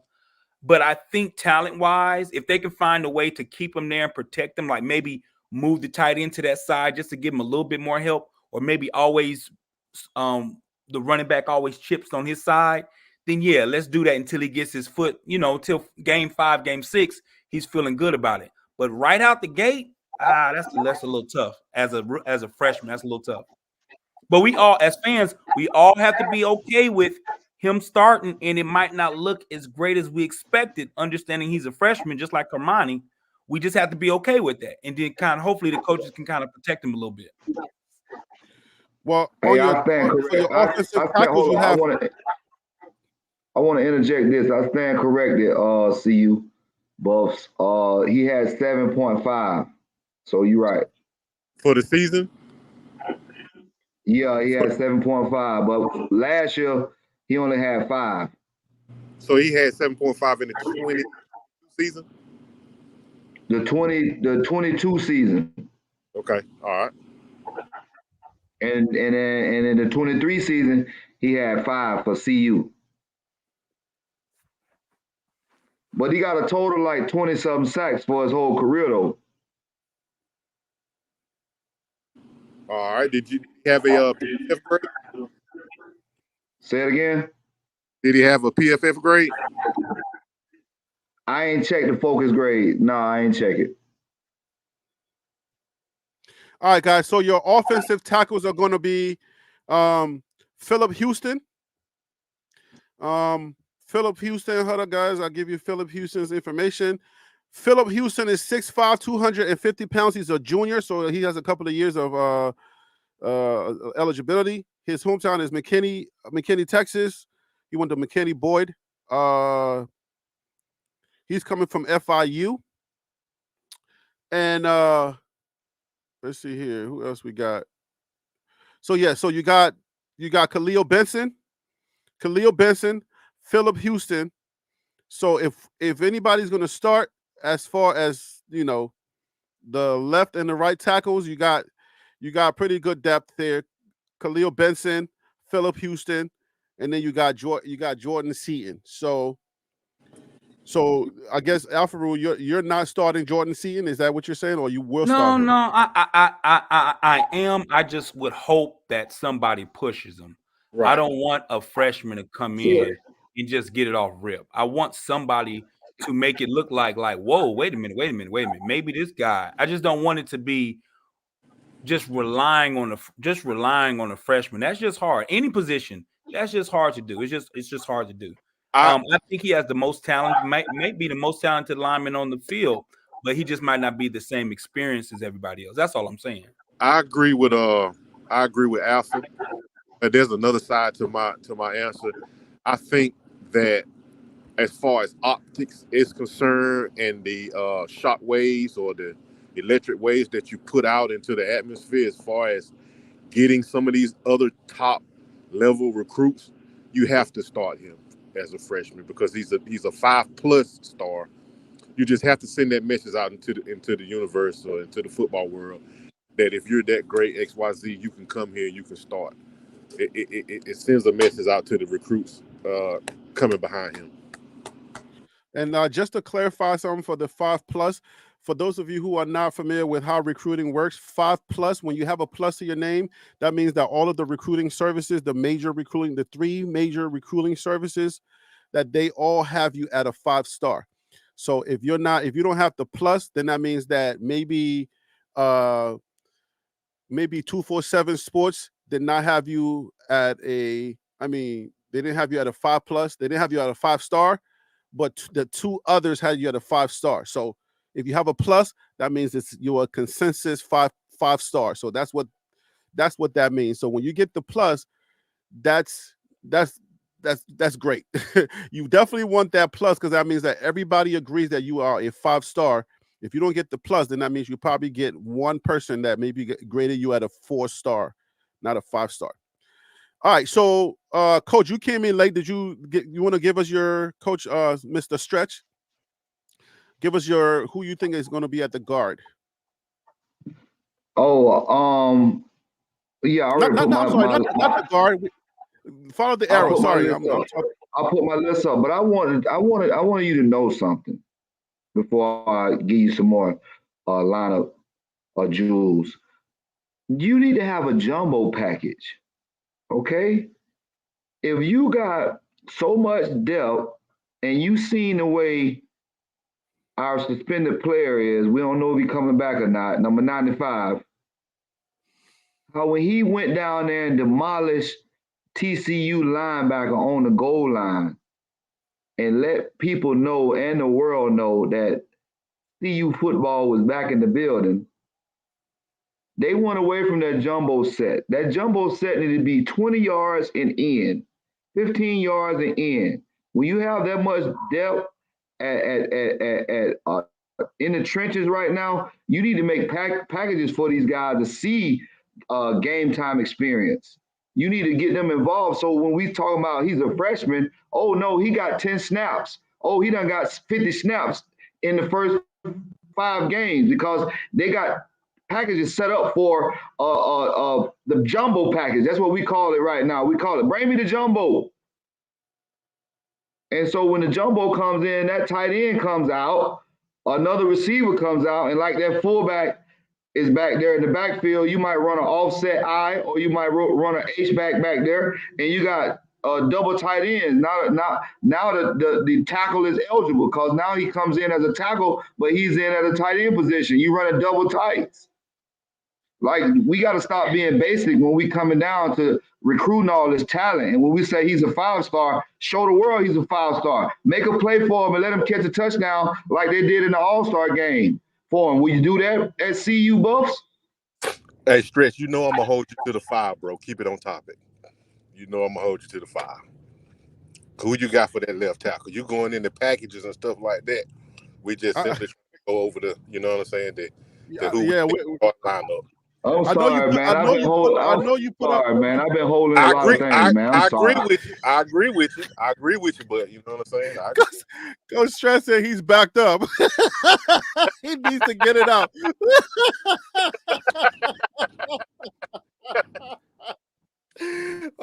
man, that's funny.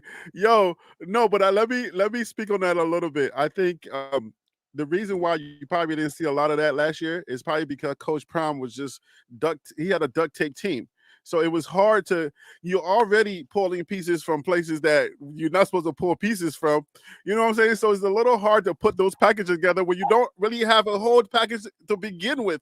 So you weren't going to see that anyway. So, but I do definitely agree with that.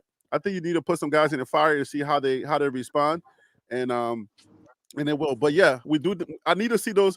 So we got left tackle, right tackle. We are. If you guys are following, Benson. I got Benson. I got Benson on your left. I got Mayers on your left. I got Walker. I got Johnson. Wait, what are you and doing? I can go see. Wait, stop. I'm Don't going confuse left to your right. audience. Don't confuse your audience. We are on the right tackle. I don't want you to start going. Right. We're gonna recap, but I want to make sure the audience understands what we're doing here. We're controlling. Okay.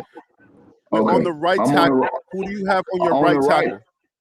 On my right tackle, this is what I'm going with Wilkinson right now, but I don't want to. But I'm going with him. You're going with Wilkinson? Yes. You talking about from the stayover, from the last year's team?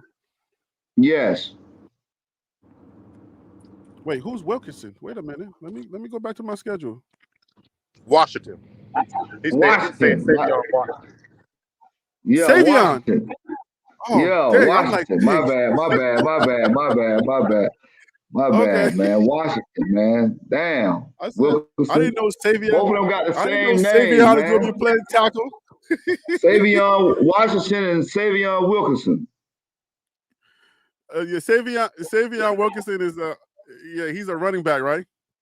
Yeah. All right. So, okay. So yeah. Okay. So you're going with the 6'8", 320-pound guy on the right tackle. Yes. So you're starting with him. Now, he does have injury issues that he was coming off of. Do you think that plays? Yeah, but that was because he got rolled up. He got rolled up on that play. Right, but the question is, do you think that because what's his name? Otto was coming off an injury as well, and that injury plays with your mentality. Do you think that injury plays with his mentality this year? No, Otto carried the ball like almost 9 yards of carry every time he touched it. So no, I think they did that for a reason because they have 4 years to play, and so with him already having 1,000, they didn't really need for him to show nothing last year. They just wanted him to get really 100%, 110%. Well, you watch him when he carried the ball, he always got at least 6-7 yards of carry. So, but back to Washington. Washington is ready to go, man. I think that he needs a good nucleus of guys around him. And you just watch the first 3 or 4 games, man. Them guys was blocking their butt off. It had to be something that went on internally that messed up the cohesiveness of that team. So, but you're putting him on the right hand side You're putting him on the right hand side of the trenches. Yes. And then I got Johnson next to him at the guard. All right, so let's recap and then we can end the show because we got 5 minutes. We got 5 minutes to go. So since we already got you here, let's go back from the left and we'll go to the right.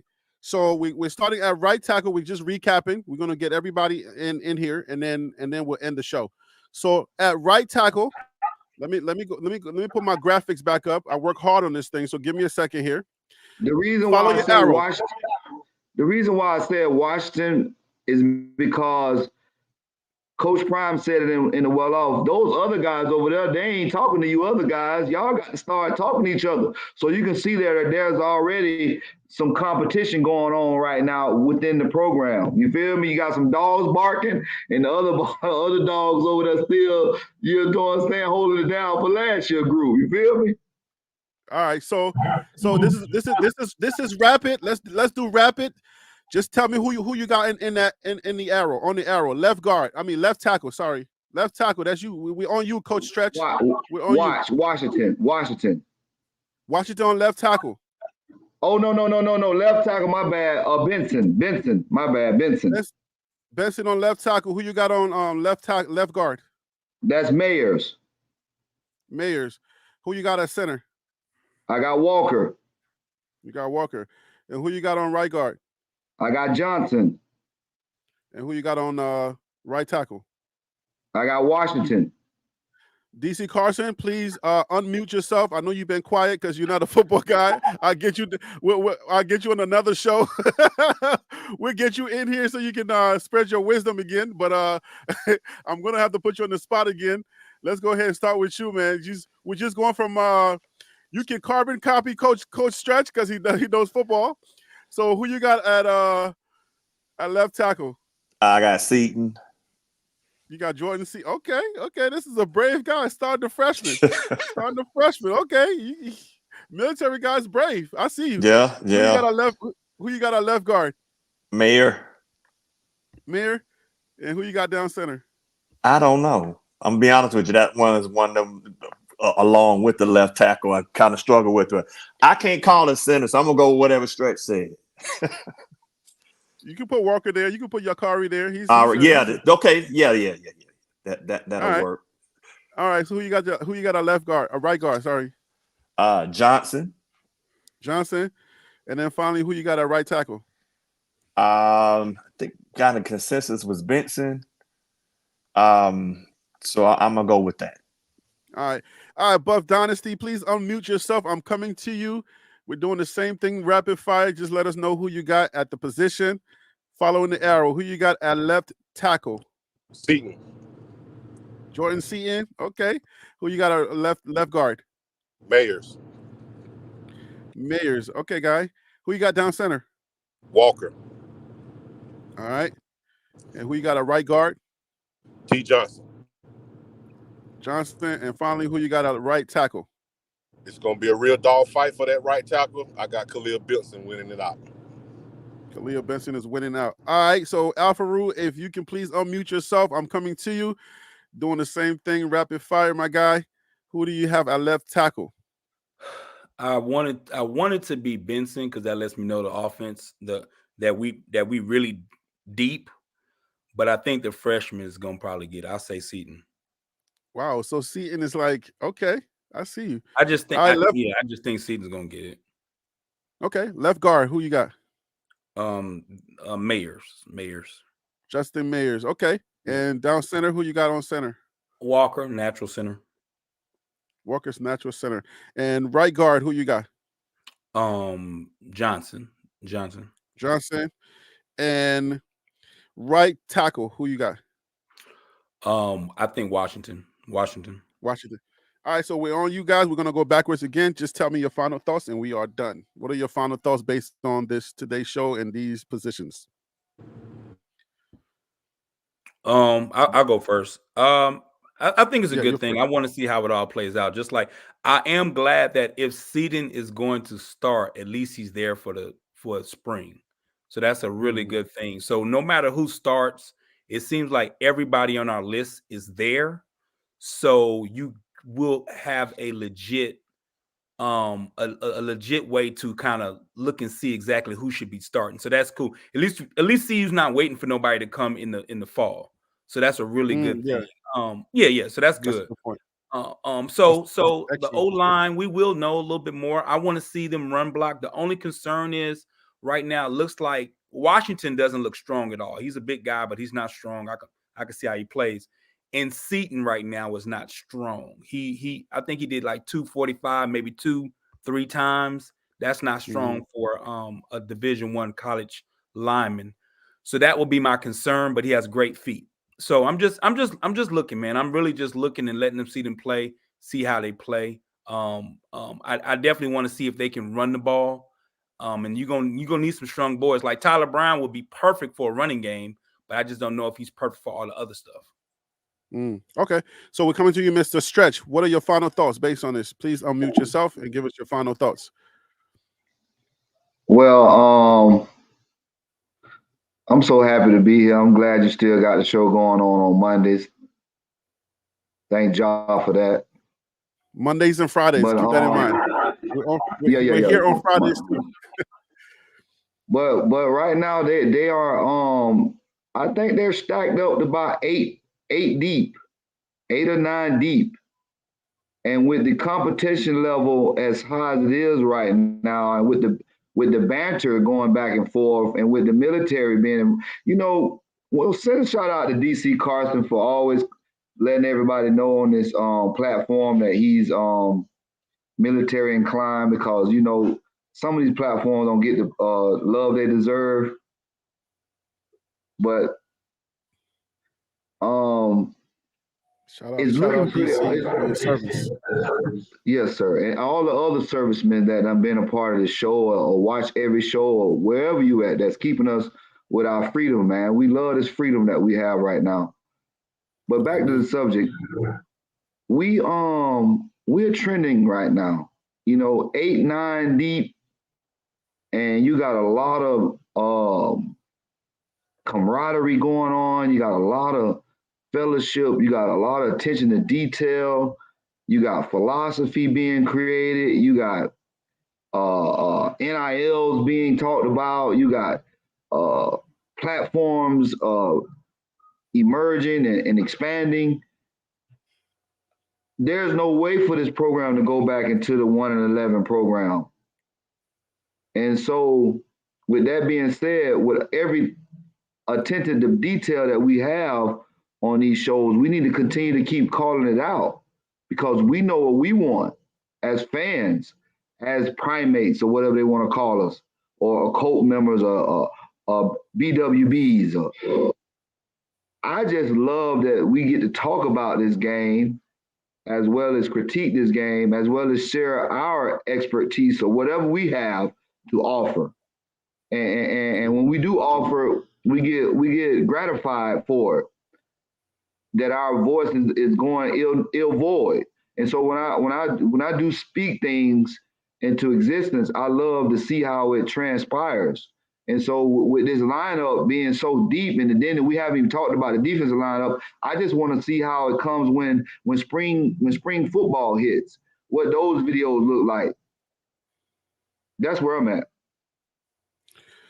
Yeah, so Yard Man, I guess you got to come to the show to tell us, when you said, when coach is saying we are deep, you saying deep where? I mean, we just pretty much just broke it down position by position. I mean, tackle, guard, center, guard, tackle. You got Connor. Connor ain't even gonna see the field because they already took his. He gonna have to be. Do you understand what it feel like? He's a Florida boy.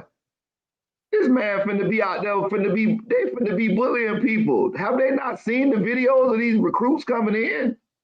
Everybody want to talk about, we don't supposed to be watching videos. When you're invested, you're gonna watch videos. Mm-hmm.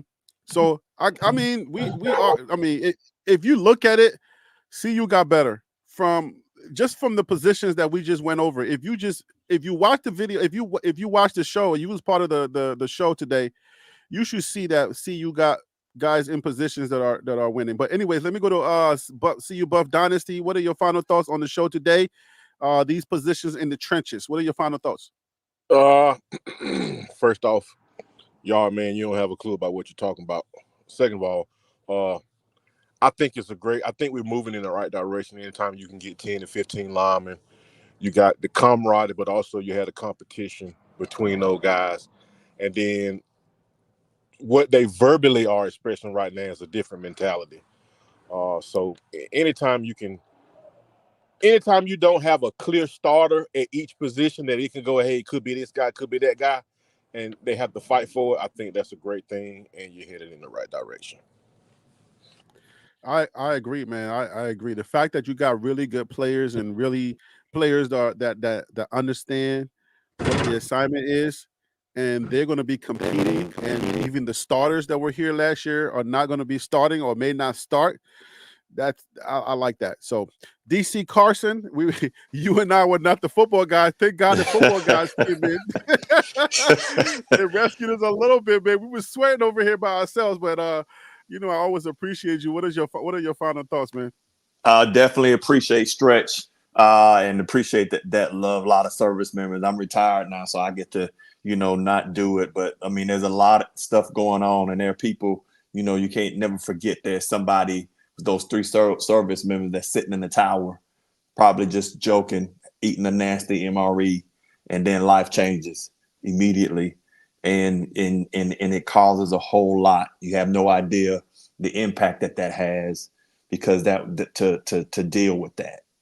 And it's a lot. So salute to that. I know sometimes people may not like that I come from certain angles. I mean, what's this guy talking about? He doesn't understand football. I do understand football, but I also understand leadership, and that's the angle I'm coming from. I'm going to tell you that I rock with this CU Buff community. I really love it, because there's all kind of different people. Even to come to the delusional side of it, I love it. I think Colorado is going to do well. I think they've got the talent, but I'm gonna also sit back and say, just looking at some things, and again, I'm outside looking in, I don't think the talent's going to be the issue this year. And I'm using issue because I think there are going to be issues. And I don't necessarily relate that's a Coach Prime thing. No, but what I am saying is I expect to see folks fighting. So this is a great show. It got people familiar, not just with the offensive side of the ball, but it also got you understanding how football is played, looking at depth. All that stuff is great football talk. And I just appreciate y'all having me in here. Appreciate the love and give y'all back the love. So just to let you guys know what I got on your screen right now, we are going to be talking about the defensive side as well, just like we just did on the offensive side. I will flip this around to where you'll see the things that are in red on your screen: defensive tackle, defensive end, the two spot positions, the linebackers. We're going to talk about all of that. I mean, we talk a lot about defense on this show, but we're going to do this same show. I don't know if it's going to be Friday, because Friday I like to be free for all, but Mondays I definitely like to go in deeper so people can understand, like, okay, what do we really have on this team? And hey, I'll keep doing it. I'll keep searching. I'm going to keep doing more research, because I want the BWB specifically, because the ones that don't know football, I want you to feel comfortable to come to this station, to come to this channel, to come to TLP Sports to learn about football. And then for the guys that already know football, to add their voice to the conversation and help us out, help a lot of our, high school players or people who never really played, to help us out to understand the game as well. And then we can all, this community is a special community. You don't get this everywhere. Okay. You don't get this part of the, this, what we do here, you don't get everywhere. That's why I think it's special for the Buff fans and for everybody else. Hey guys, I thank you. We did go over an hour, but that was because we were doing a special show talking about the specific O-line. So whatever is going on out there, we didn't get any breaking news. We don't have our DC yet. It's a little bit like we keep hearing, oh, it's going to come now, or it's going to be in 48 hours. 48 hours comes and it passes and we don't get it. It's a little bit of kind of like your sign. You're like, okay, when are we getting this DC happening? What's happening? Is there any breaking news before I close out? Do we have any breaking news? Does anybody know anything about the DC talk? Yes, I just got some breaking news. CU Bus Dynasty and Stretch It Out just signed the deal to go coach defense for Colorado.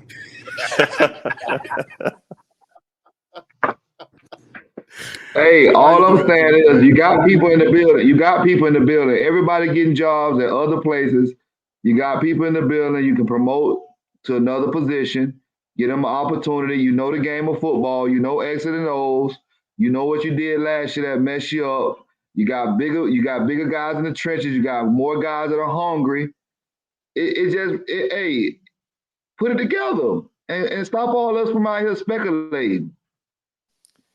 Right, and that's why when you hear me, Harry, mention issue, I didn't want to go down that path, but that was it. It's like, okay, you know that the clock ain't unlimited, and you have spring game April 27th.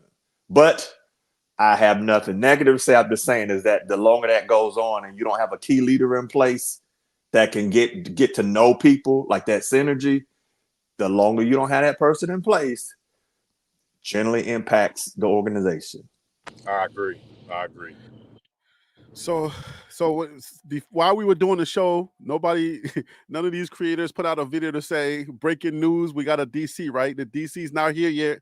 We're still waiting for the DC. Is that correct? All right. So if we're still waiting for the DC, if it happens when I'm not doing something else and I can get to it, if I'm not doing some research and I can get to my computer, we're going live and we'll talk about it and we'll go into depth on it. But we need a DC. And coach, let me get a coach to say, we're not pushing that panic button, but should we have a DC right now? Shouldn't we have a DC right now? Yeah. DC is in the building. Let's not forget that Coach Hart ran the defense with him all the way up until he got to Jackson State. Then you have Dancy that's ran the defense, and if he got anybody else in there, trust me, they done been on the side of the defensive ball. You're just not gonna hire 11 coaches. You're saying Coach Prime can hire from within. I'm saying, do you think we should have a DC by now? I'm not. I don't want to get your answer. This is why I went the other route, because it's taking us too long to get our guy. And when you do a deep dive, on these coaches are like they're like plug and play coaches as well. You understand? So they're gonna have. So you're saying we don't have safety. You're saying we don't have to be looking outside. We can hire right there. We have that guy right there. But just to be clear, the DC, the quote unquote DC, is not there, and they're not just showing him, right. He's not there. He's not there yet. If it's something that hasn't been publicized, the contracts have. We need the Ed Reed situation. Ed Reed came into the game, didn't sign his contract. He went to bloviating, and they got rid of him. So right now they're just trying to button up some things with whoever they got.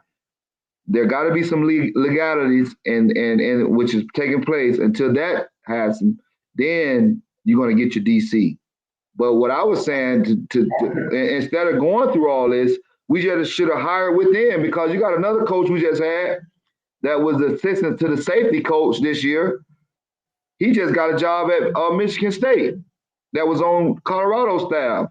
He's now at Michigan State coaching DBs. So these guys are getting leveled up. You got another guy that just went to Syracuse. You got another guy that just went to Hawaii. So Coach Prime is doing what he says he's going to do. But also we say that Coach Prime got his guys that are in position leadership, which making 300, 400K.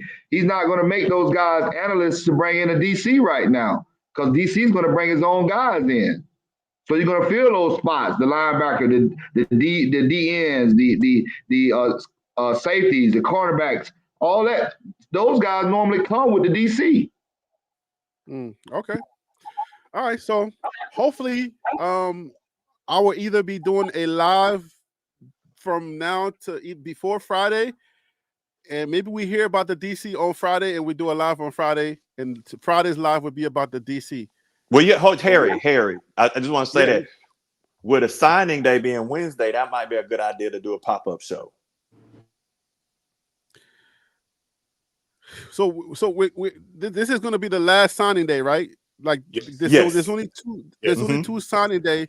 Right. So yeah, okay. So I might do a signing day pop-up show. But to tell you the truth, I don't know that we're who else are we going after besides like the key defensive players. I don't know that we're getting any. We probably get some more freshmen, because that's what day this is. This is the high school signing day.